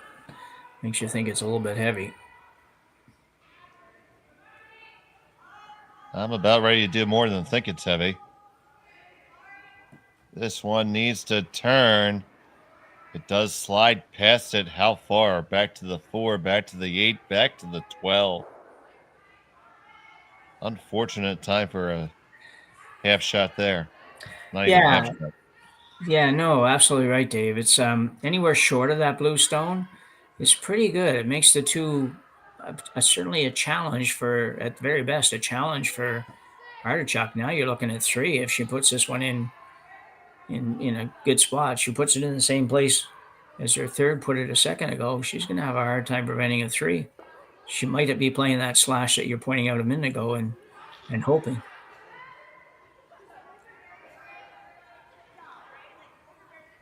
And I don't know about you, Jim, but I don't feel good about hoping with my last stone. No, it's never good.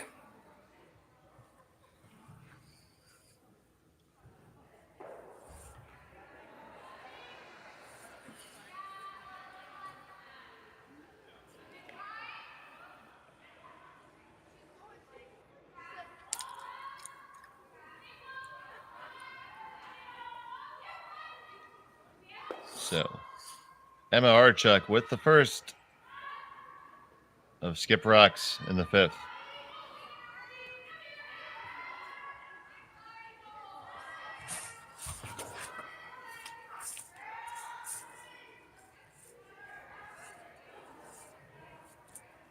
Now this one needs to curl. Yeah, a little better weight, so. Coming in now, it's still just a touch heavy. But this isn't too bad coming down to the guy in the back. No. Does leave the same shot for Henderson, for Robin. I don't know that she's got anything else, so you really can't afford. I don't think you can afford to run the red. You just can't take a chance of giving up 3. I don't think you can throw enough weight to get that blue one out to be shot rock, so I think you've got to. She's looking it over there. I don't know about that. I think it's throw around the intern side, eh? Yeah. Great shot if you make it. It is. I think you're going to need. We haven't even seen this, but I think you're going to just. My gut tells me you're going to need a little more ice than that, but.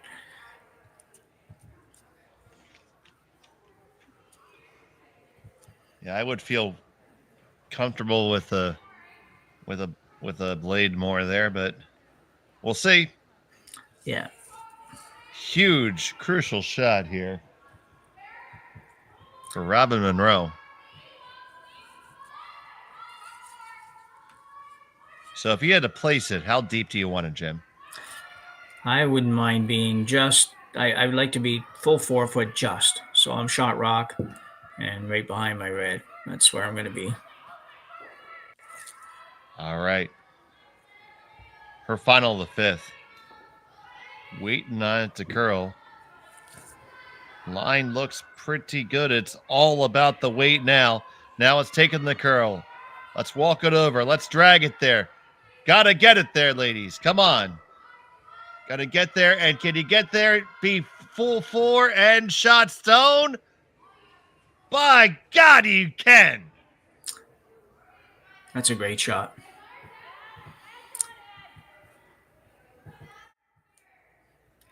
Yeah, you'll see this coming in. The girls working really hard. It's still got to go, and it's good. You got to remember here, you got to get it buried, so you got to go all the way. And just snuck it over there at the end. It's a wonderful shot. I think she shot rock. It certainly looks like that. It's an interesting call as well. I wouldn't be against if I was Artichuk. I wouldn't be against playing the double on the Reds for 2, just because I think this is just it's probably not a draw for 1 because she's probably trying to make contact with the blue one and split a little bit of a split and get 2, but that's not easy. No, this is not an easy shot for sure. Trying to play just a cute little, I say about what, back 4 weight, Jim? Yeah, at most, yeah. It's just a rub really on the front one. Final stone of the 5th.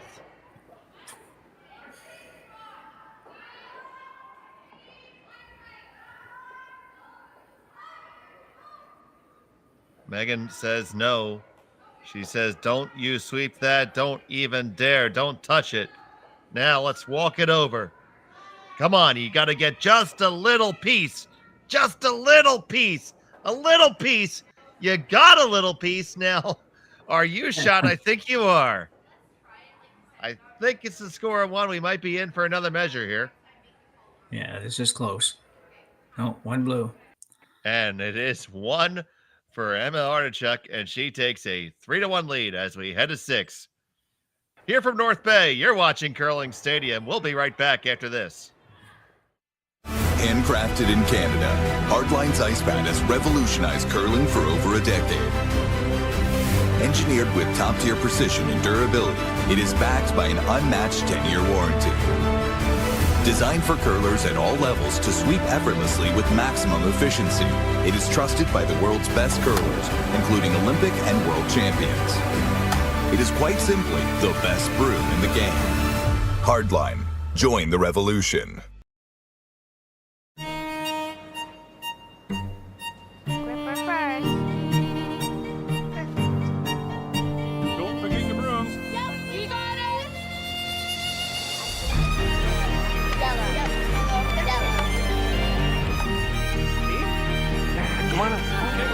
What do you got? You got 1, you got 2, you got... Just 1 more throw, please. You make moments like these possible.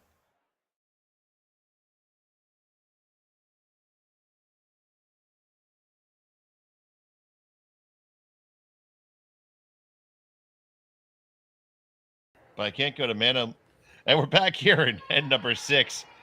It's the Swiss Chalet Women's Curling Stadium Spiel here from the North Bay Granite Club. Dave Schmel and Jim Nix with you. And, man, a couple really nifty draws there to close out the 5th, Jim. Yeah, was there ever 1 by each skip? It was just, Robin threw a terrific shot for Team Henderson, just an amazing shot that didn't even know if she could make that shot. She made it.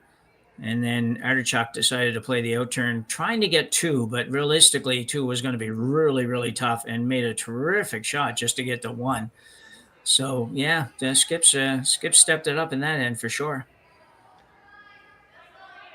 And now it does swing that hammer over to Henderson's rink with Robin Monroe calling the game. And the Red Rocks here in the 6th with that 2-hammer advantage. But they are trailing by 2. Yeah, it's a big end for Robin's team for sure. It's you really want to get a couple here. 1 is not really what you want to do. Sometimes we say, well, you want to score in that 6th end, and you do. But when you're down 2, you really want to score 2 because you just put you in a better position going into 7. Otherwise, your chances are pretty good you're going to be looking at down a couple coming home, or down 1 but without hammer. So neither one of those is preferable. Much better if you can score a deuce here.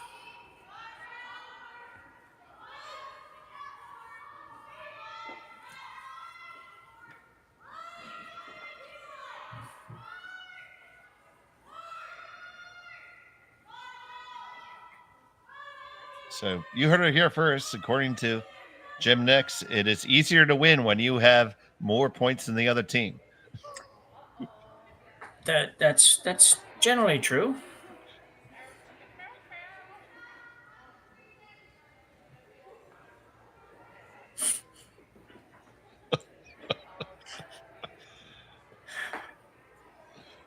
Attaboy.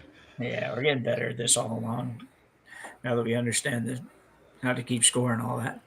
Oh yeah, well, let's the whole counting thing. I mean, I had to go back and watch my public television and get a refresher course on that, but we got the long guard up and now trying to corner onto that blue, and you see this time and time again. The team's trying to dance to be in the best position, and I think they just stepped on their foot there. Yeah, it did hang around at least. Sometimes isn't necessarily a benefit, but for Henderson being down a couple, it at least catches their other run. If they ever play a run back, perhaps it catches it and keeps it around. So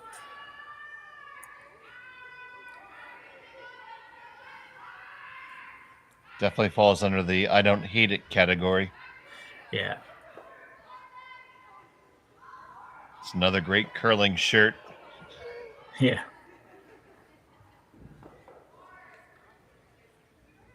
Back in the day, many, many moons ago, curling towels were a pretty popular item and had a lot of those little one-liners that were pretty cute at times. If you were a curler, to anybody else, it didn't make much sense sometimes. But we used to have banners at our club with some of those euphemisms on it. All nice shot. Take it out. Or one of my personal favorites as an ice maker. People who can't swim, don't blame the water. Yeah. Yeah. So Henderson, I think, has to move something around here. Probably, if you could throw it hard enough, you can probably get all of the blue ones. End up sitting 2 here. It might drag back on your own, but I don't think there's a lot to discuss here. I don't think you'll worry too much about the back one. I think you just try to get this one onto the top blue on the right hand side if we're looking at the long view here. And Lisa Davey coming down and wants to make sure she's on point with the skipper here as to exactly what they're looking for. Yeah.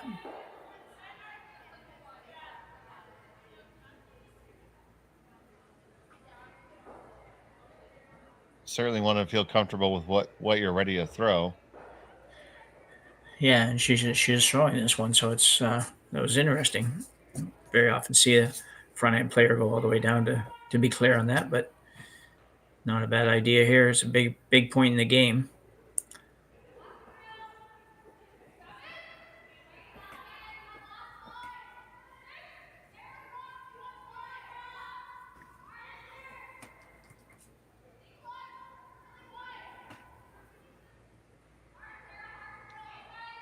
Shot on the way from Davey. This needs to come on up. Pushes it back, rattles them around. And you have that. Yeah, just not enough weight really to you would have had a hit. She didn't hit it in the perfect spot, but if she had a little bit more weight, she would have moved those rocks all out that much further and at least been sitting shot instead of sitting number 3 or 4 here. So just had to have a little more oomph on it, I think.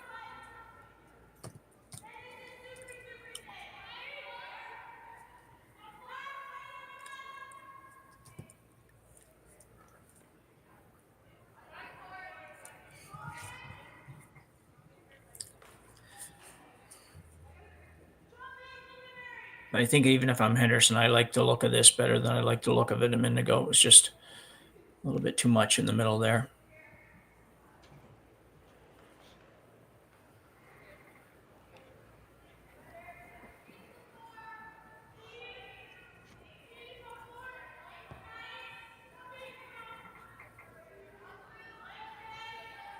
So now Jamie Smith. Just trying to bring another one in there.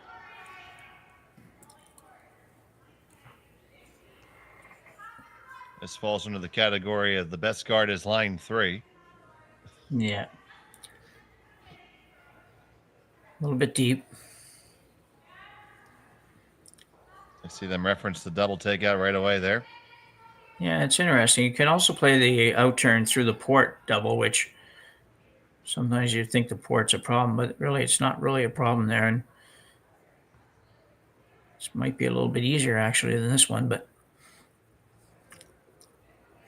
any chance that one on the button catches the other one on the wing on the way by? Oh yeah, I think it might. I don't know if that's going to matter too much. She's really just trying to, even though she's signaling double, she's mostly wanting to get over there. And when she makes contact with the blue, she should stay behind the guard. And if it goes over and hits the other blue one, that's fine. Well, Lisa coming with some weight on this one. If she'd thrown this weight in the last one, she would have moved everything. Certainly.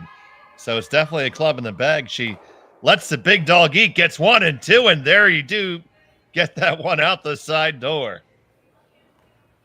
Yeah, very nicely done. It surprised me because I assumed that, you see this one coming down here, and I just made the assumption that she just didn't have this weight, like you say, a club in the bag. I didn't know she had this weight available to her, and threw it perfect. It's as good as you can make it. You were never going to get both those blues that you mentioned before. They were just both not going to go.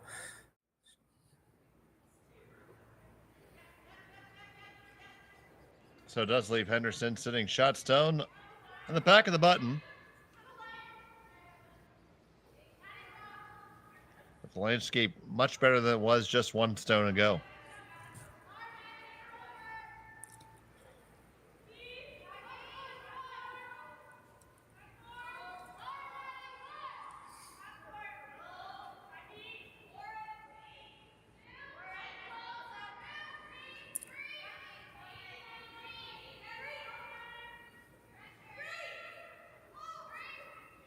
This looks very nice.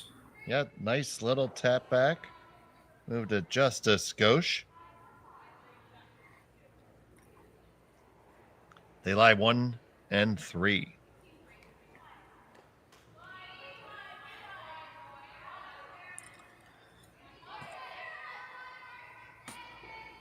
Tough spot here. Yeah. Yeah, he definitely, well, again, you're all these shots, so you have to make all these shots now, but he definitely didn't make this one. I'm just going to play draw. At least I think that's what it looked like. Are they going to have a chat about it?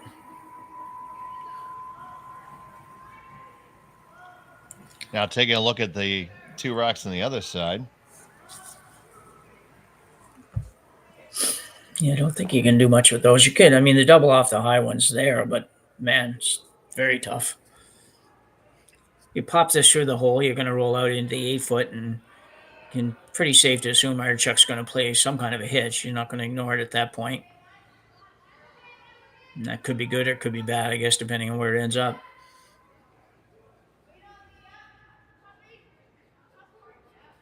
That's one doozy of an angle. That would be a great shot if you made it, because you would stay right behind. Well, if you hit it right on the nose, you'd stay right behind the guard. Blues would be gone. You'd be sitting 1, 2, 4, and difficult to get at yours. So that would be a great shot, but I just think it's a little bit too difficult.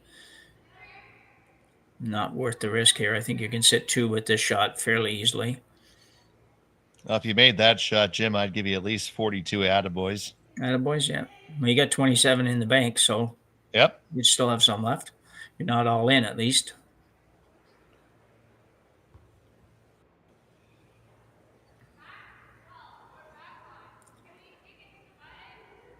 Big shot here.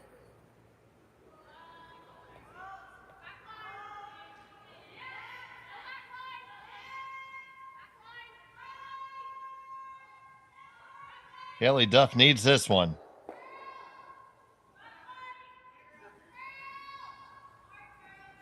Needs it to come on over. This needs to curl.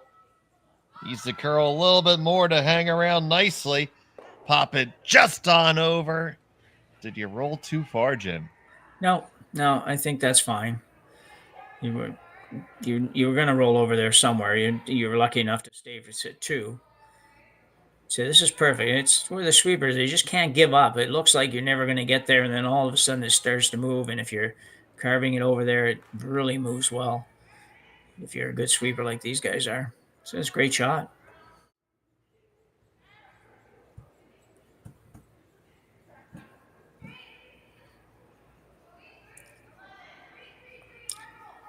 Now, if we're in the slams, but at this point, you'd say, well, it looks like a blank end. But it's amazing what they can do sometimes. But playing the double here, I think, or maybe the hit and roll. It's hard to tell. I believe it's a hit and roll. Yeah. Double's a little risky because if it ever doesn't curl enough, you get back a double for sit 2 or 3. Shot on the way from Megan Smith. Up, she's in the stop pose. She likes it. And she should. Yeah, very nicely done. It just put it back almost exact same place it was. So we know that Henderson can get to it, but can't see a lot of it.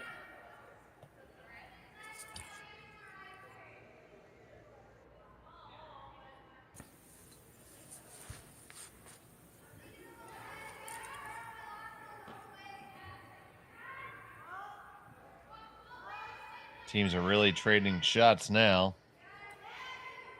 Here comes Haley Duff with her second. Yeah, none of these have been easy shots. I mean, they're half open and things like that, but they haven't been easy to get those rolls and to pick those rocks out, and they're doing a great job on it here.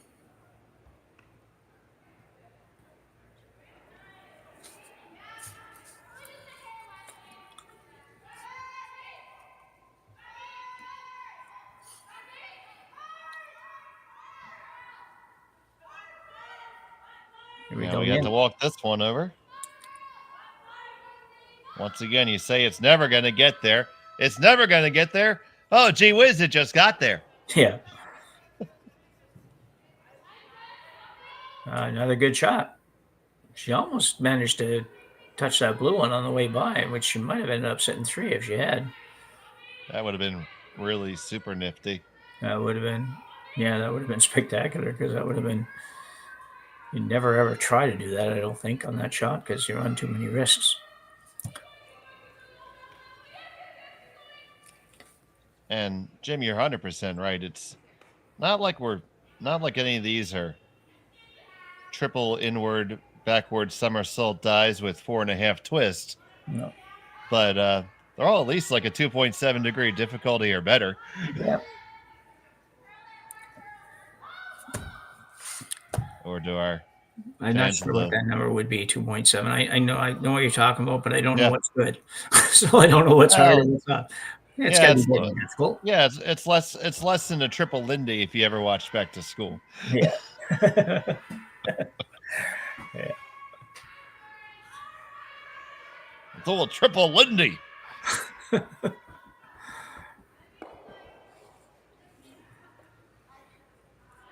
Oh, Emma Artichuk tried to get all the respect. This one coming on down. Needs to bend. Trying to hold it straight. Going to catch just a little bit. Now, what kind of roll do you get? Not much at all. No. Well, a lot easier shot this time for Henderson. Decent position to get her 2 here.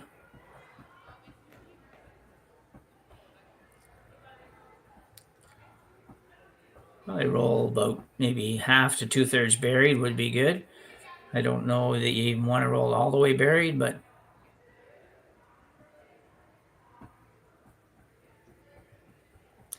this is more of an inward 1.5 in the pike position. yes, that would be perfect. Painful, but perfect. Painful for us. Yeah, well, that's what I'm thinking. I'm in pain just thinking about it.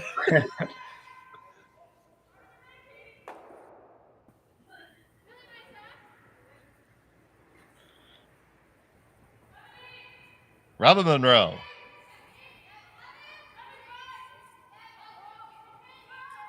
Got to hold this one straight. Now, this does need to curl just a touch.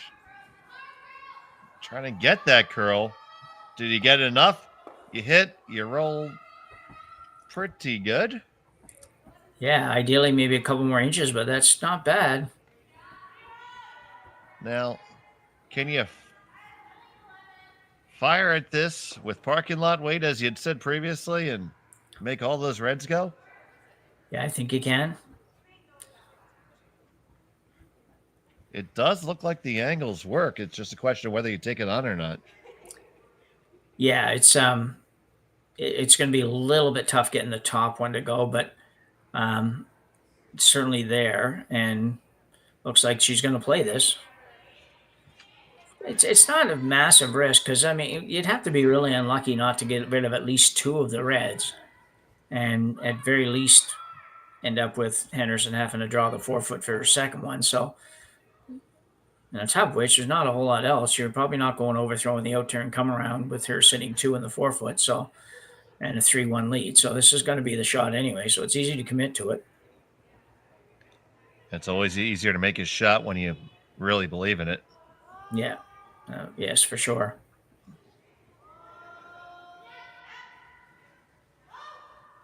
So Emma Artichuk settling in, and she's looking to bring the heat.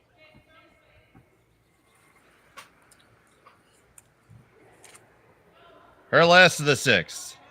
A little wide, I think. This one needs to curl. Started it out just a little bit. And this is just going to pick the top one and shoot on over. Just tried to throw that little bit too hard, I think, Dave. It's just, not too many skips have ultra pill weight in their pocket. And I think she just tried to, in her effort to throw that just a little bit harder, just gave it that little push and pushed it not quite straight. Now, you see they're going to take the relatively straightforward 2. Would you ever be tempted to try to pick out that back guy and make 3? Yeah, I'd be thinking about it. Yeah, I don't think the only problem is I don't know that you can pick it out. I think you'd have to play the double. I don't know that you can go through there on the in-turn and make that shot. I think it's just not enough room with the way the stagger is. So I think you'd have to be thinking double. But I would have at least had a little bit more of a look at this one. But 2 is huge. Final start of the 6th. Yep, final start of the 6th in. Just needing to draw the 4-foot with backing. And not remove the stone you already have. This needs to settle. This needs to settle, or else it's only going to be 1. Settle down, stone. Settle down. I don't think it did. I think it's just a single. I think you're right. So what a turn of events from 2 for sure, maybe even 3, to looks like only 1. Another tight look.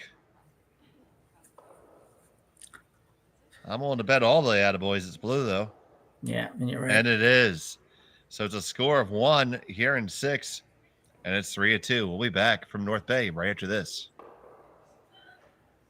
Hey Canada, there's something smoking new at Montana's. Beef brisket is now seasoned and then slow smoked in-house for 12 hours every day. Try it in our new Austin cheesesteak sandwich and other barbecue favorites. Only at Montana's, Canada's home for barbecue.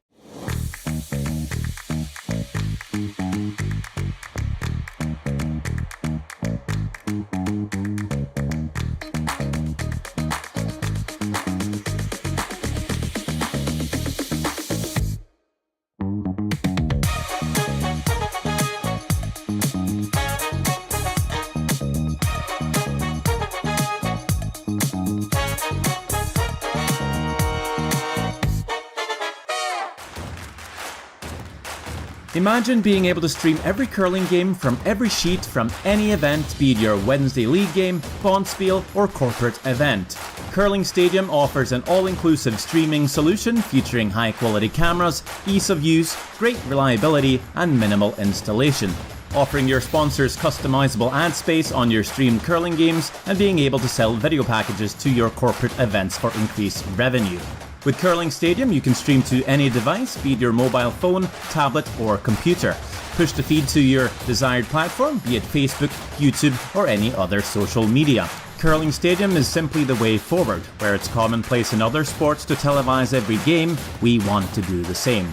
Curling is a global sport, and it's time it gets the coverage it needs. Make your curling club the next Curling Stadium. Here we are back here from North Bay, Ontario. We're at the North Bay Granite Curling Club. It's the Swiss Chalet Women's Curling Stadium Spiel. I'm Dave Schmel, and joined by Jim Nix, and a little bit of a missed opportunity for Team Henderson with Robin Monroe there in the last. Yeah, really disappointing. That one hurts a lot. It's obviously the biggest miss of the game, and not by much, but just couldn't be heavy on that. Had to take advantage of the great sweepers you have and let them drag it in. And she was just ever so slightly heavy and only got the one, just moved her rock that was already shot just a few inches, and really disappointing on the scoreboard as well, because now you're looking at having to go steal to win this one. And you're in a great position with a 3-3 tie playing this end. But anyway, it is a 3-2 game. So we have a game. Oh, certainly not over yet for sure. And we've seen a lot of good shots thus far. And you mentioned some great sweeping. The brushers seem to really have a handle on the weight when they need to.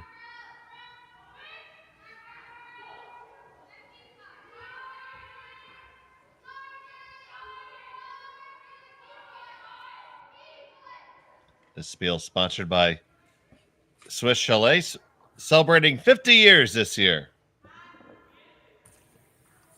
70 years, rather. 70 years, yeah. Even better.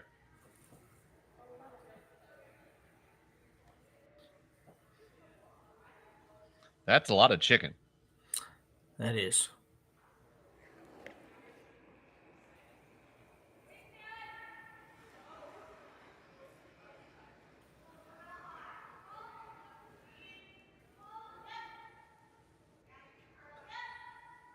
So if you're Robin Monroe, you really have to have that goldfish memory, as the last rock thrower, and just put that away and forget that ever happened.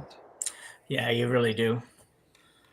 Because you gotta have a clear thinking head for this end, because this is a big end here. You got to know for sure how hard you're going to steal. Are you going all out to steal this end, or are you looking at being okay with the fours? You just have to be careful how you approach this end. You got to have a plan.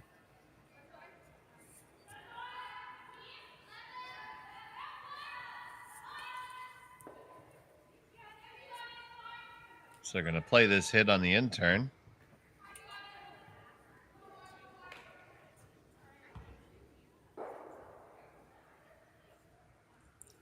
We haven't seen too many stones go this way. No, you're right.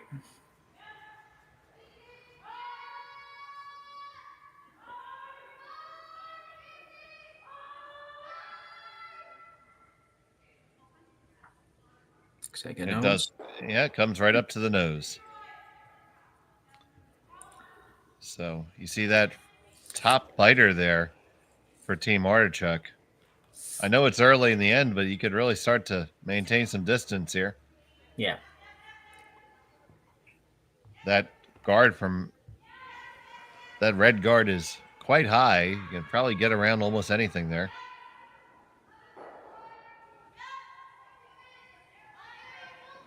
Artichuk going on the other turn.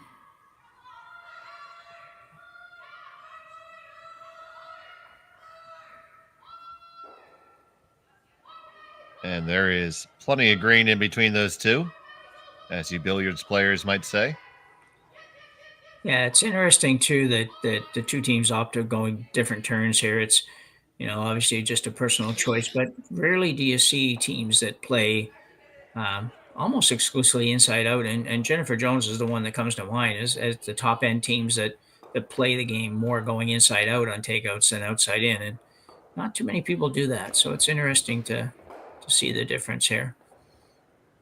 So why do you think people make those choices? I mean, Well, what would be the advantage of being playing inside out all the time? Well, I think it feels a little bit like you have a little bit more room for error going inside out.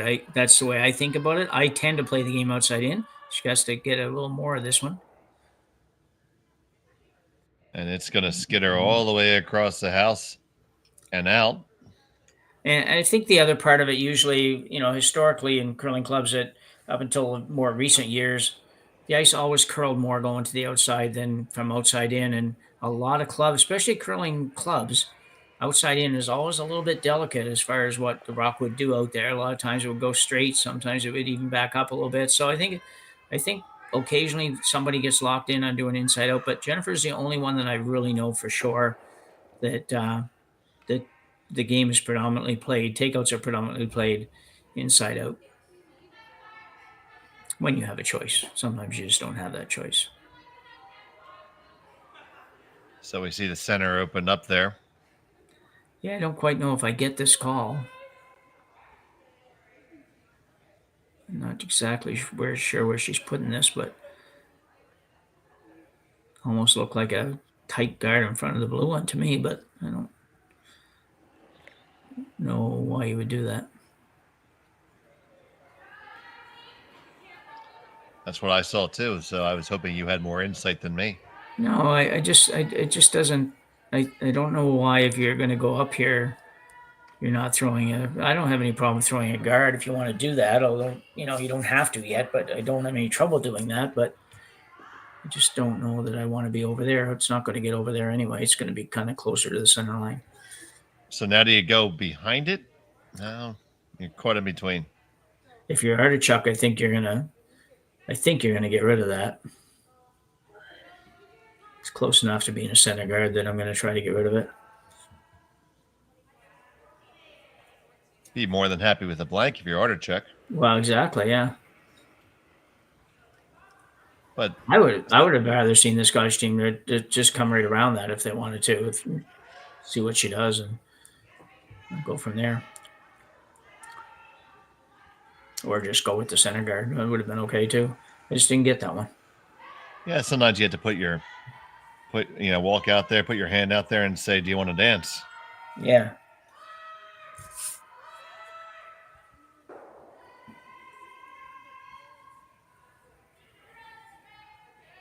Now I think a draw under is even more appealing, yet they want it there again. Yeah, somebody would have to explain this one to me. I just don't quite get it.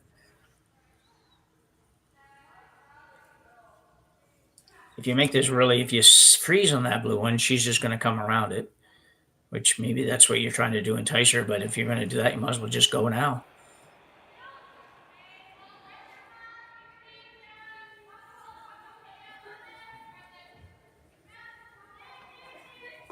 Obviously, nobody's questioning it, so I didn't see anybody running down the ice and saying, "What are we doing?" Well, here it comes from Megan Smith. Sorry, Haley Duff. Yeah. Wrong squad. That's all right.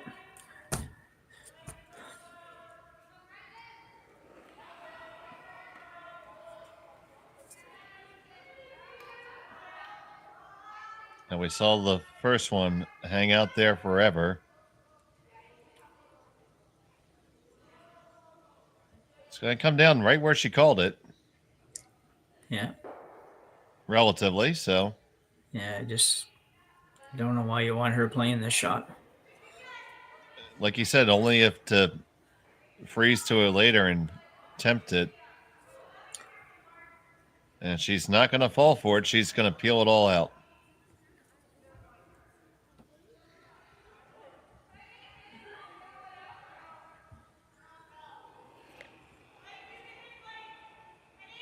It'd be interesting if they do end up peeling this one off, what the next shot is.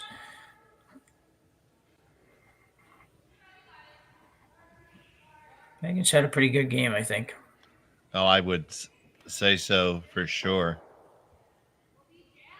Looked like she had to sell that shot to herself a little bit. Yeah.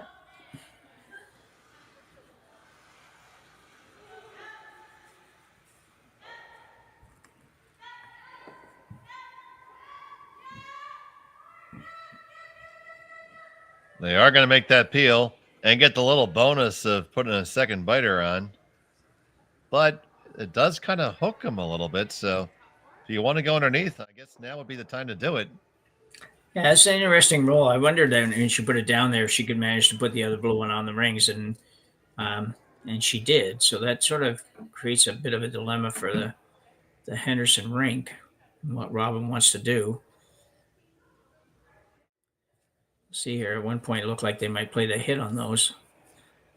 Play the hit and try to roll the shooter all the way underneath that long guard. Yeah. That's tough. Yeah, real tough. And if you don't happen to make them both, then you're giving up an easy 2. I think, you're committed here. I think you're going to draw in this shot, which is what she looks like she's going to do, I think. And,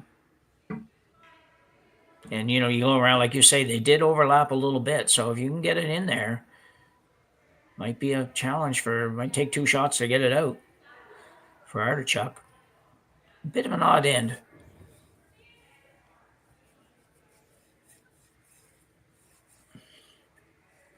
I was saying at the start, you sort of have to have a bit of a plan, and I don't know what theirs was here. So it's just a little bit different, but you can make it all better right now. Yeah, it appears that they have one, and it's kind of almost seems to be almost what they wanted. So yeah, and I'm not sure this isn't a guard either, Dave. It's just, maybe not. Robin Monroe looking to draw one underneath this pair of her opponent's stones. The line looks fantastic. It just needs to get there for the weight. Just get it there. Come on, drag it past that. You squeeze past. How far do you get now? Oh, that's a well-thrown stone by Robin Monroe. Yeah, that's a very good shot. And the question is it hooked just enough? Take another look. Yeah, you can see the girls going on this more for weight than anything here. You're definitely going to get by, and you'd like to get another foot of this if you could find it, but that's pretty darn good. 99% buried, and I don't think she'll go after it that way. She might go after it with running one of the blue ones back, the outside blue one. You can see here. Gonna come out with the outside one. Yeah.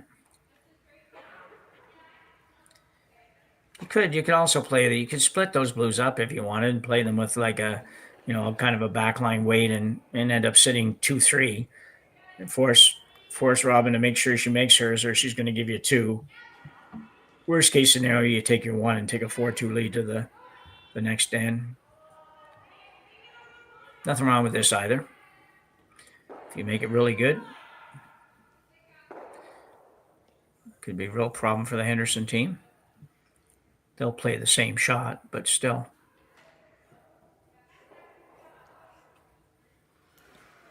So Emma Artichuk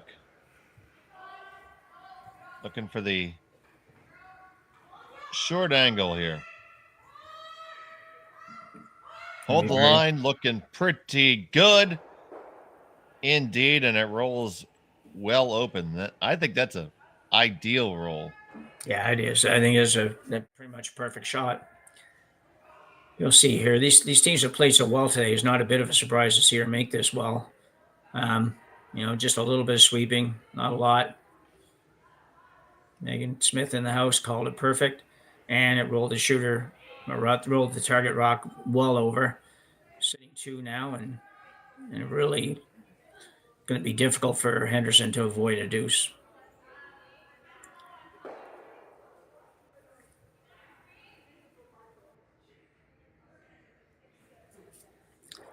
It rolled just far enough, too. If it goes another foot, I would think Robin would ignore it and come around the same guard that she just came around.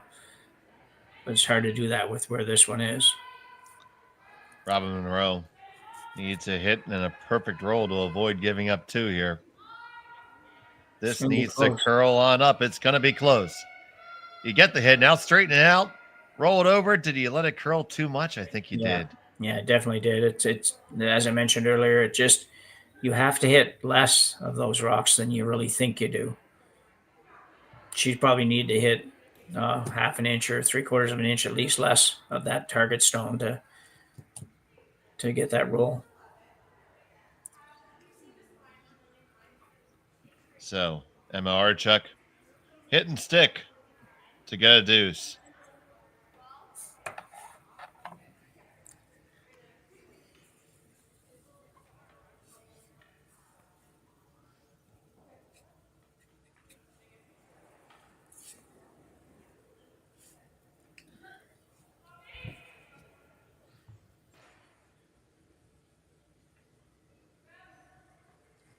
Last rock of the 7th.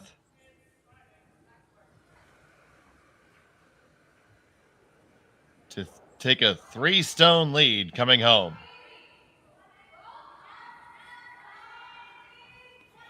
Looking good. Just keep it clean. Hold it right there, and you're right on the beak. And that's a score of 2. They take a 5-2 lead coming home. We'll be back with the 8th end. Right after this, you're watching Curling Stadium. Swiss Chalet's festive special is back. Canada's favorite rotisserie chicken, cranberry sauce, stuffing, Lindor chocolates, and a scratch and win card where everyone's a winner. It's a tradition truly worth sharing. The festive special, only at Swiss Chalet. I don't remember a time when curling wasn't a part of my life. When I wasn't putting in the sweat and hard work to be the best that I can be. Clocking in the time, the effort to practice day in, day out. Curling is more than just a game. It's a family, a community. And when it's time to play, I know I'll be ready. Hardline, supporting hundreds of our next generation athletes. For over 20 years, the Sandra Schmirler Foundation has granted more than $9 million to hospitals across Canada for life-saving equipment for premature and critically ill babies. In the past 4 years alone, $4 million has been granted thanks to the curling community's incredible generosity. The need continues year-round, and with your help, we can ensure every baby has the chance to grow up and become a champion, just like Sandra. Join us this March for the House of Hearts Charity Bonspiel in Duluth, Minnesota. Help raise funds for Project Joy, who provides meals for hungry kids in our community. Every donation helps to ensure no child goes hungry. Join us and make a difference. Together, we can spread joy.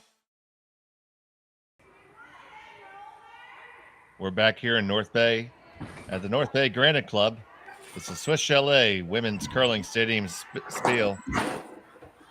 It's the 8th end. It was a deuce by Emma Artichuk to take a 3-stone lead now coming home here in the 8th end. Thank you so much for joining us here on Curling Stadium today. I'm Dave Schmel with Jim Nix. And big deuce there for Artichuk to take a commanding lead.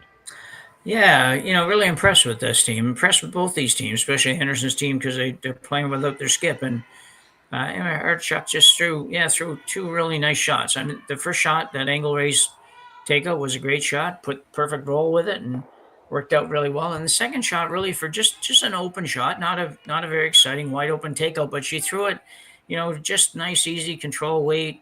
They didn't have to worry about it doing anything weird and didn't throw it too hard. So just an impressive kind of a skips takeout. So, it's good. Kudos to them for the deuce.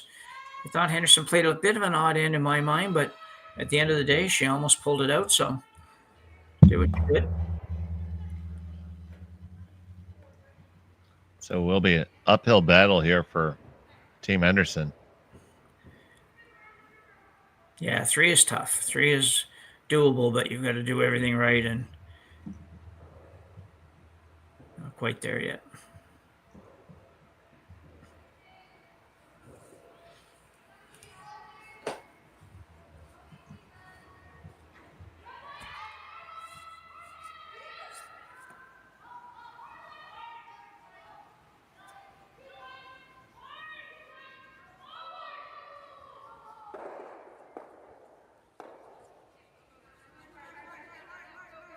So, corner card up, but Artichuk has a 2 in the rings already. Yeah, she really needed to make both those corner guards and have them not be able to be removed. So It's kind of when you're looking for 3, you need those 2. Peel the back one off.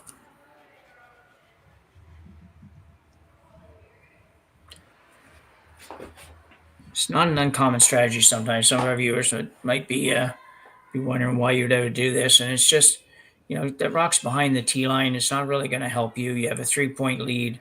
So that one has the potential to hurt you a little bit if the other team manages to play a freeze to it. So she opted, and she's not able to remove the, well, I guess she could have removed the corner at that point. But anyway, that's just trying to prevent any kind of a freeze. So 1, 2, 3, 4, 5. Yeah. She couldn't remove that. Sorry about that. It was right the first time. That'll cost you an attaboy. Yeah. Darn. Sounds like a food chain. Fast food chain. Attaboy Burgers. Or are they willing to sponsor us? I don't know. Maybe. Maybe. I don't know if they're into plant-based burgers, though, Dave. You might have to relent. So corner guard going up again on the same side. We do see different approaches to these situations of whether or not you go and split the corners or both go on the same side. I haven't made up my mind myself whether or not I like one better than the other, but this is the way they're going to go. This one is going to leave a bit of an angle on there, so they can probably try to get them both. Yeah, there's really nothing to lose by trying that.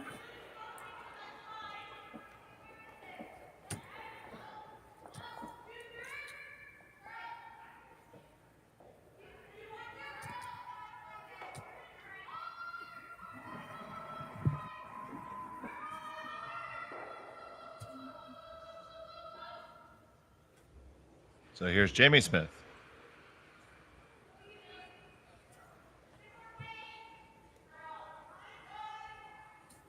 Megan getting rid of the gloves. Gonna just get the one.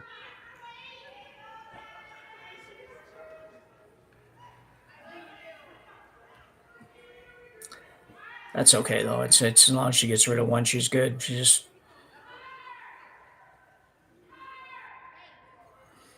starting to get into just simple rock elimination mode. Yeah, that's the problem being down 3, and it's because you can go around once, and if they peel the corner guard and make it well, it's just hard to get that third one in. Now she can take advantage of the blue one in the rings as well. You don't have to be shots, or at some point you could come around that. You're still going to need to miss somewhere, or a couple of half shots or something that is going to allow you to get your 3rd point. But as long as you can make them good here, you got to make the last 5 really well.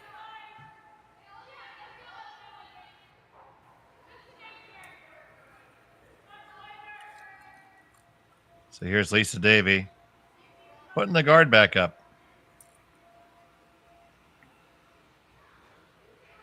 I imagine this is probably the last one he can throw. Yeah, I'm thinking that too.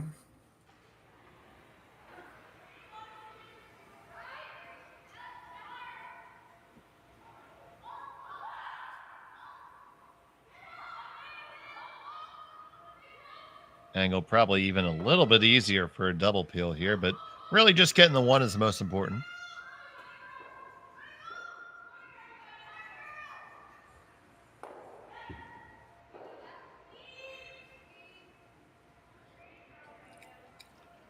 Megan Smith dispatches that. Guys have all the best food sponsors here with Swiss Chalet and their chicken, and Montana's, who probably have the best ribs I've ever eaten. There's also a nice sponsor here, so this is a great choice. I don't think you can afford to throw this corner guard.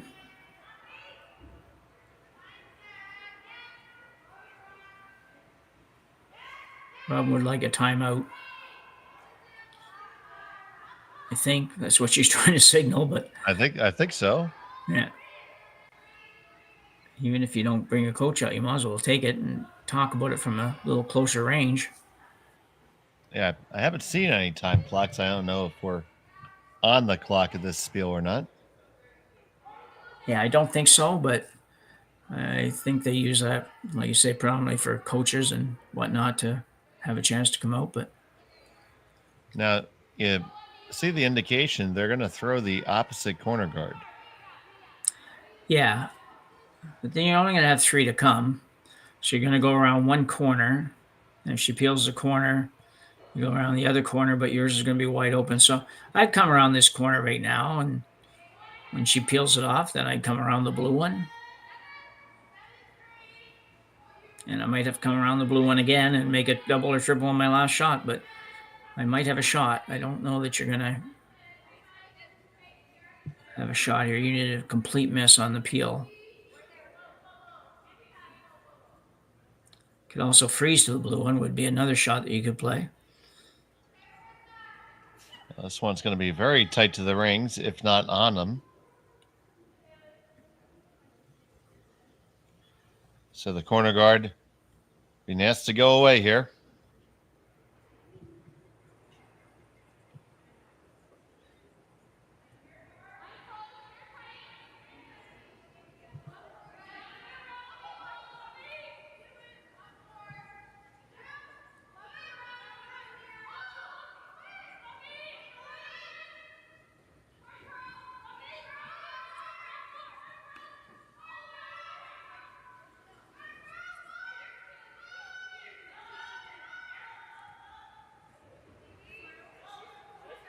The immediate write-off call, and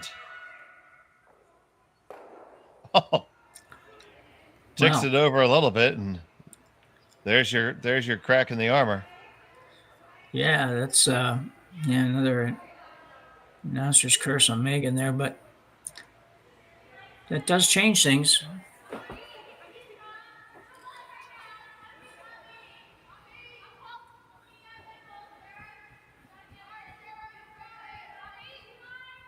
So you have 3 reds to come, and they all need to count by the time you're done. Yeah, Artichuk got fortunate there that they did leave the blue one in the house, so these shots have to be that much better.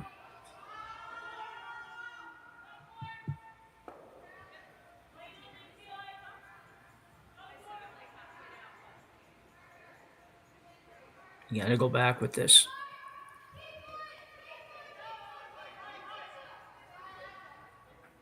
Very nicely done. There's stone number 1.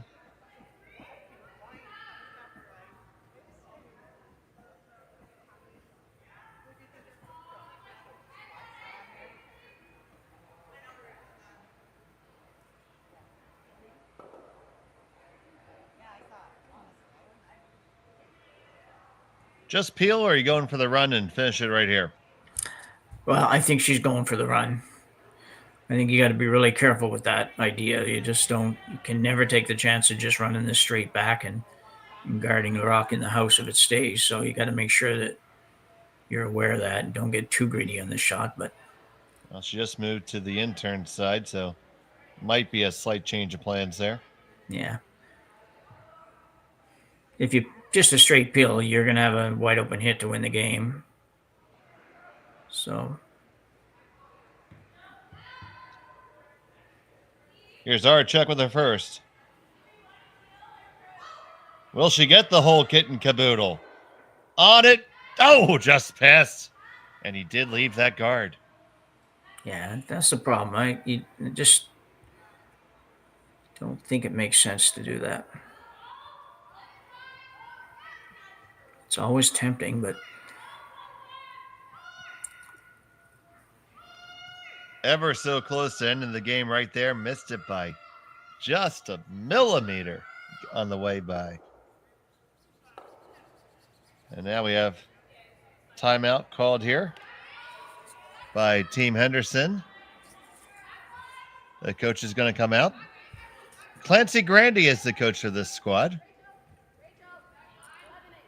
yeah, I heard that earlier. I didn't know that, but I know Clancy's name, but I don't know that I know her very well. I don't even know if she's playing this year. She's there in the red hoodie. Yeah.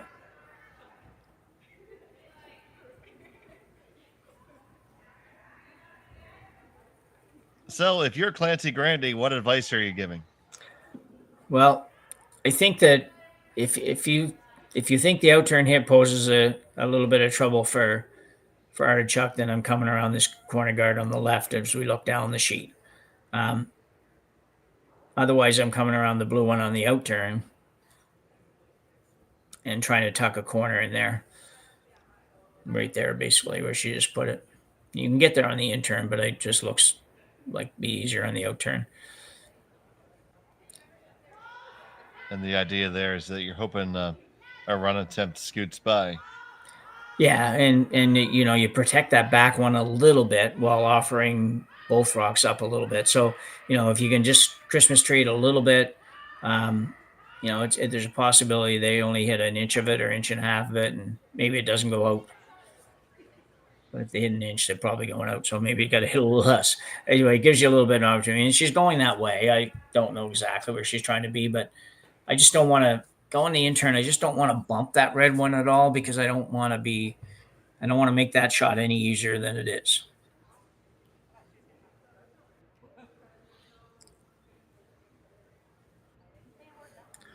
Straight come around freeze to it wouldn't be bad. I just would like to take a little tiny bit of that back one away.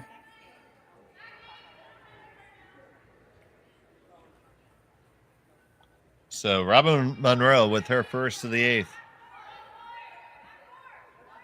Looking to try to keep her squad in the game. It's taking that curl now. Got to get there for a line and wait. It's really tight to the guard. You're past it now. Yes, you are. And the distance is pretty good too.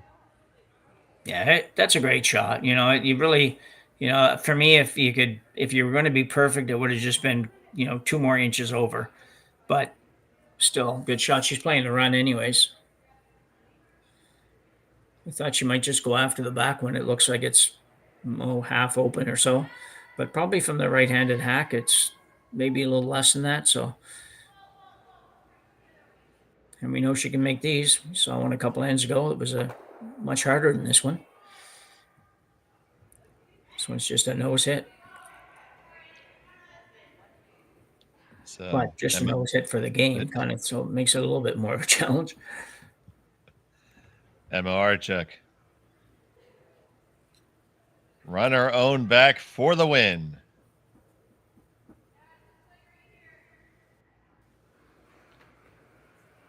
Her last of the 8th.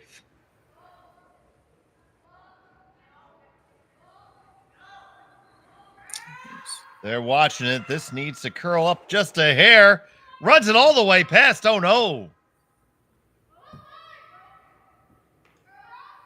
And just like that, those best laid plans went astray, and we're going to have a hit for the tie here. Yeah, so important to hang in there. It didn't look like this was going to ever come to having a possibility of tying this game up for Henderson. Now, all of a sudden, you got a fairly simple shot to do that. She's playing the hitter, I think. Yep, Robin Monroe. Hit and stick to force the extra. Final stone of 8.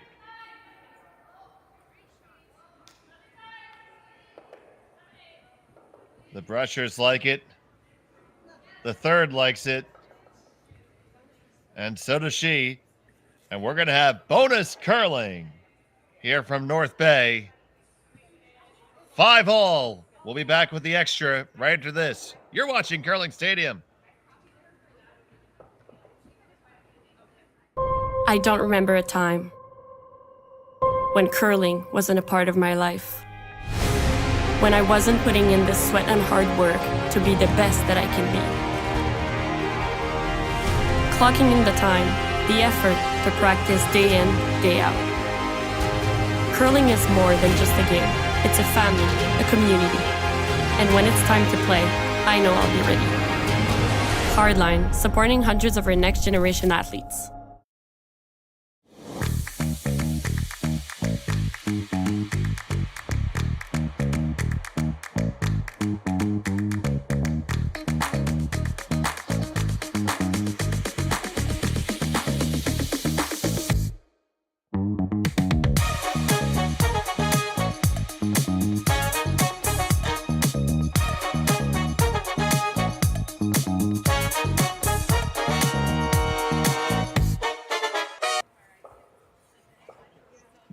Back here at number 9. Everybody went home.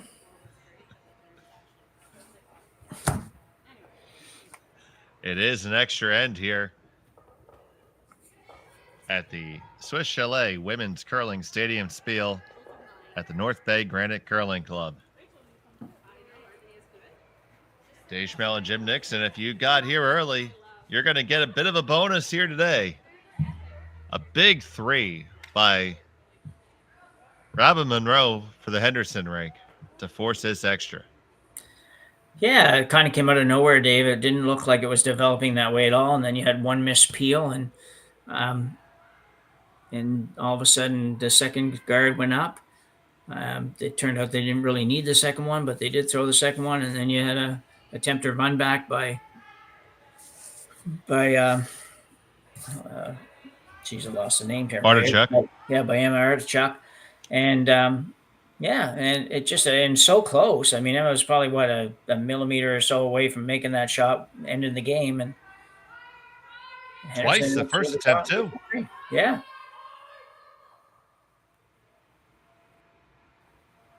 So now, obviously, momentum, you got to feel like it's on Robin Monroe's side here. Yeah, I think so. I think, hopefully the Artichuk team can kind of put that behind them a little bit, because it wasn't a poorly thrown stone, her last one. It just needed, like I say, to come up just that little bit. And but give some kudos to Robin as well. Robin Monroe, she made a really beautiful draw on her first one to set up the 3, and then made a nice hit and stick to finish it off. So should be a good end. Absolutely. And her front end has really been sweeping well with perfect control over those draw shots. Yeah, they really have. They could have easily made a couple of mistakes that would have made the difference, and they didn't. They made everything perfectly well.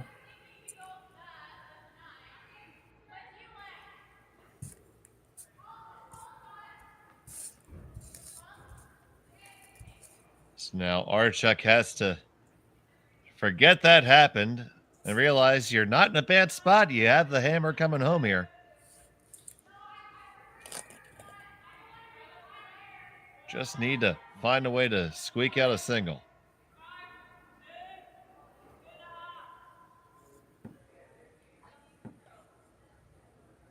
This guard's coming down, and the double guard is up, and it does just touch the center line.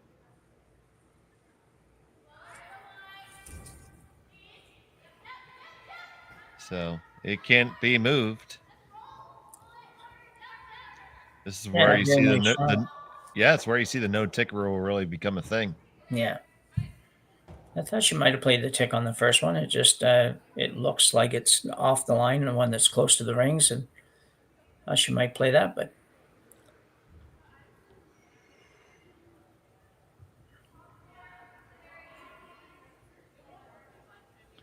now Jamie Smith.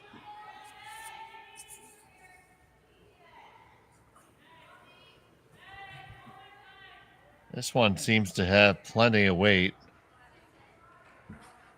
Line's getting a lot better. Really took a left turn and settles nicely. All 4 rocks lined up. Pretty close to a straight line there. Nice. Henderson gets to throw one more before Chuck starts peeling away.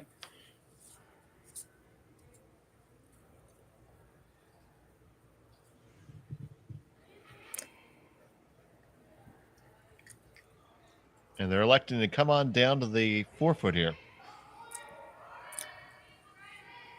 Yeah, you've got your 2 guards up there. You can't really do much more out front, so try to get in, sit on the corner of the blue one.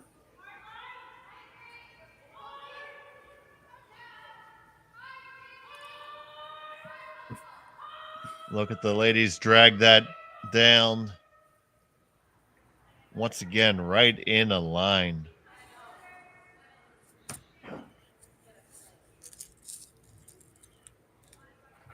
So let's see how many of these can move.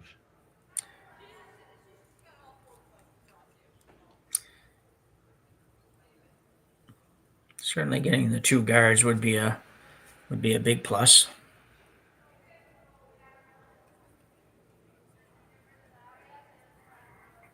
Looks like she set it out just a touch there on that extension and will only get the 1.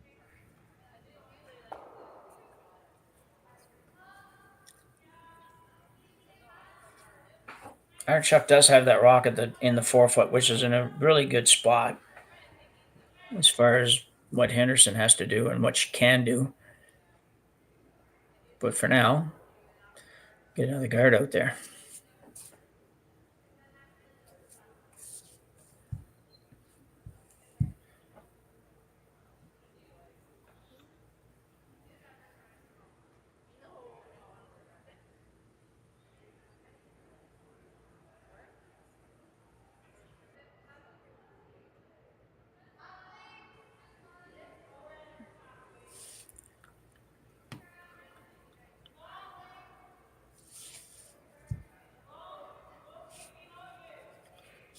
This one has some curling to do. Now it comes. Just don't want to get too close to its buddy. Probably just got there enough, I would think. Yeah, I think so. Yeah, it worked out pretty good, I think.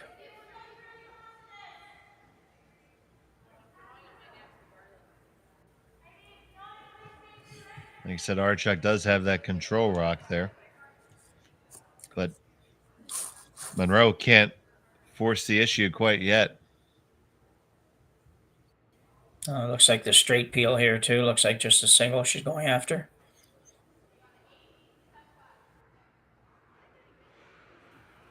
Yeah, the angle you'd have to throw for the double, you might, if you're unlucky, you might do the work for him.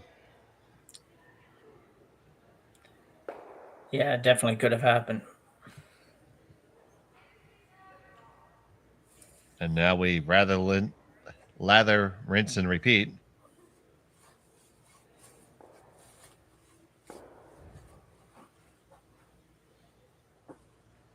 Put it up there again.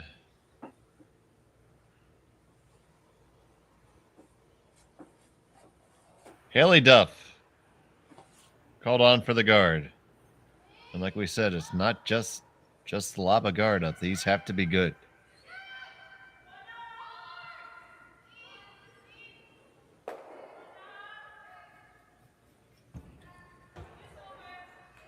You have to be ever so patient waiting for it to come.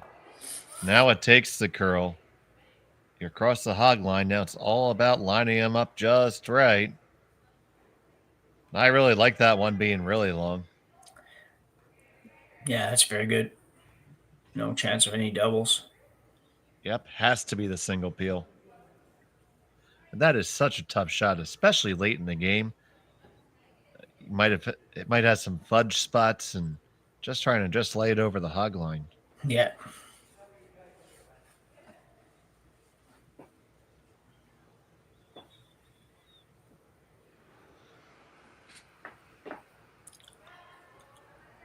It's a stressful shot for the front end to sweep because, you never want to let it hog. It's an absolute disaster. You surely lose the game if you do that. Yeah. But if you end up overbrushing and bringing it close, you lose the game. Yeah. Yeah. So now you see they're debating. They're going to throw the long one again, I think.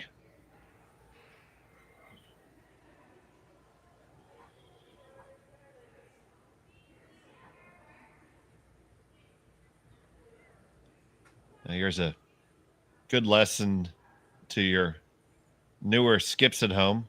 You notice that the broom is only just outside the 4-foot. That's because the stone's going about 20 feet less. It doesn't have time to finish.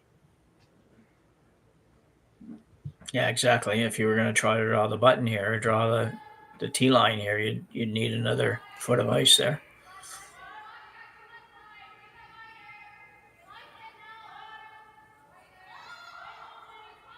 It seems so simple, Jim, but it's a mistake I see all the time. Yeah.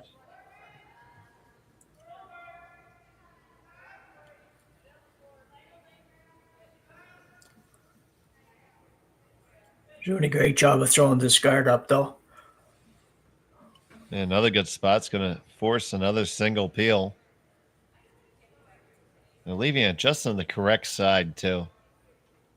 No way you could ever throw the double at this. No.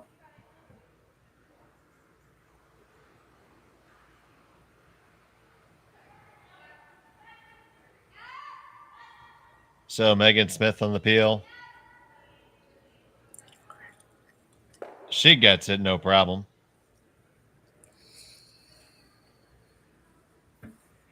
Now they're thinking about coming into the pool. Yeah, it's not the best setup for Henderson for sure. It does dive in there so hard that it makes it a little bit reasonable to maybe get to the back of the button and be 2/3 or better buried. That's about the best you could hope for, I think.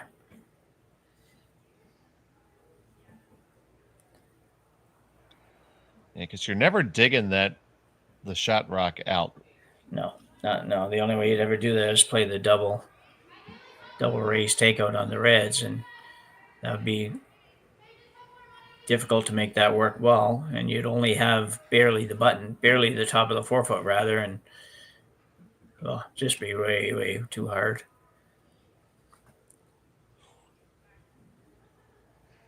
That's why the Artichuk stone is so important where it is. It's just in a perfect spot. You can't go much deeper than that, but if you're only in the 8-foot, then if you flip those two rocks around, this would be a much easier shot.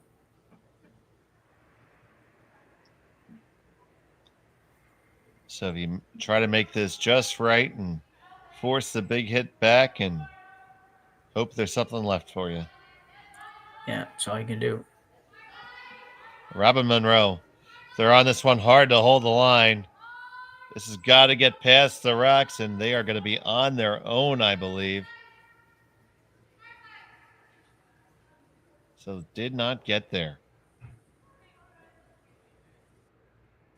But it did lay a guard up. Well, it did, yeah. And if, depending on what Emma decides to do here, you could have a little better situation for your draw. You might end up with a little bit more room to work almost. And as far as having some kind of cover, if she just hits this red one on the nose, for example, now all of a sudden you come around that and you're going to be, you can be buried behind the high one without getting over so far. So I think it's interesting to see what she tries to do here. Now you could slash off both the guards, but if you're ever a little bit too high, you're going to remove your own. Yeah. I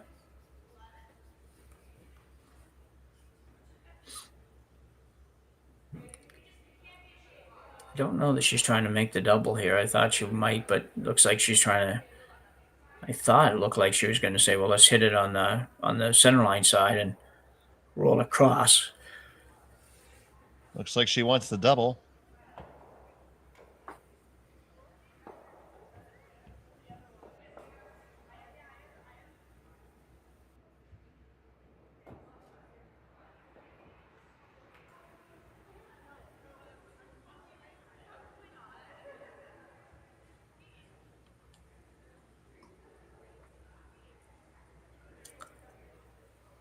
Yeah, you got to be really careful because it does look like there's enough room. You might be able to hit this red one past the other and pick your own out, which you don't want to do. So, see what happens.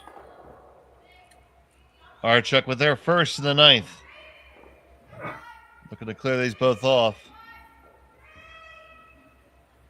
Hold it out there. You clip them, you move them both, and you do get it just to go by. Good shot by the skipper there. Yeah, that was very nice.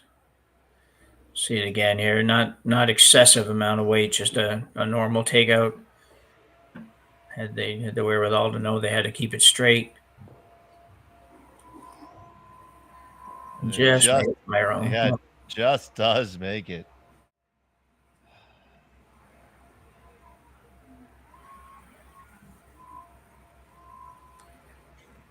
So your best shot here. Well, I think the best shot here is probably the in-turn come around to the back of the button, bite the back of the button. I don't like the run back that they might have been signaling a little bit. And a couple of ends ago, we saw her make a shot just like this. Well, a few ends ago now, and I don't even know if it was going this direction, but she made a perfect draw in there. And that's what's going to be on order. Yeah.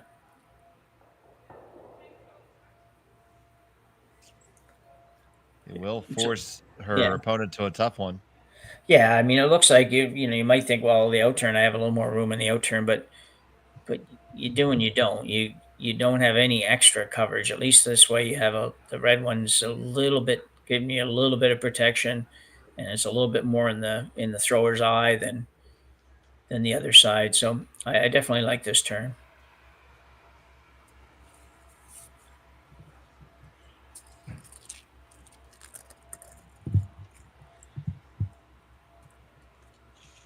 So Robin Monroe with her last of the ninth. Looking on the in-turn draw. You have to lie shut when this rock stops. They're on it right off the bat. This does not look heavy. Gotta drag it there. Gotta get there. All the way, ladies, all the way. And that is going to come up light, and that will be the game. It's a final score of 7-5 for Emma Artichuk and her squad, and they pick up this victory here.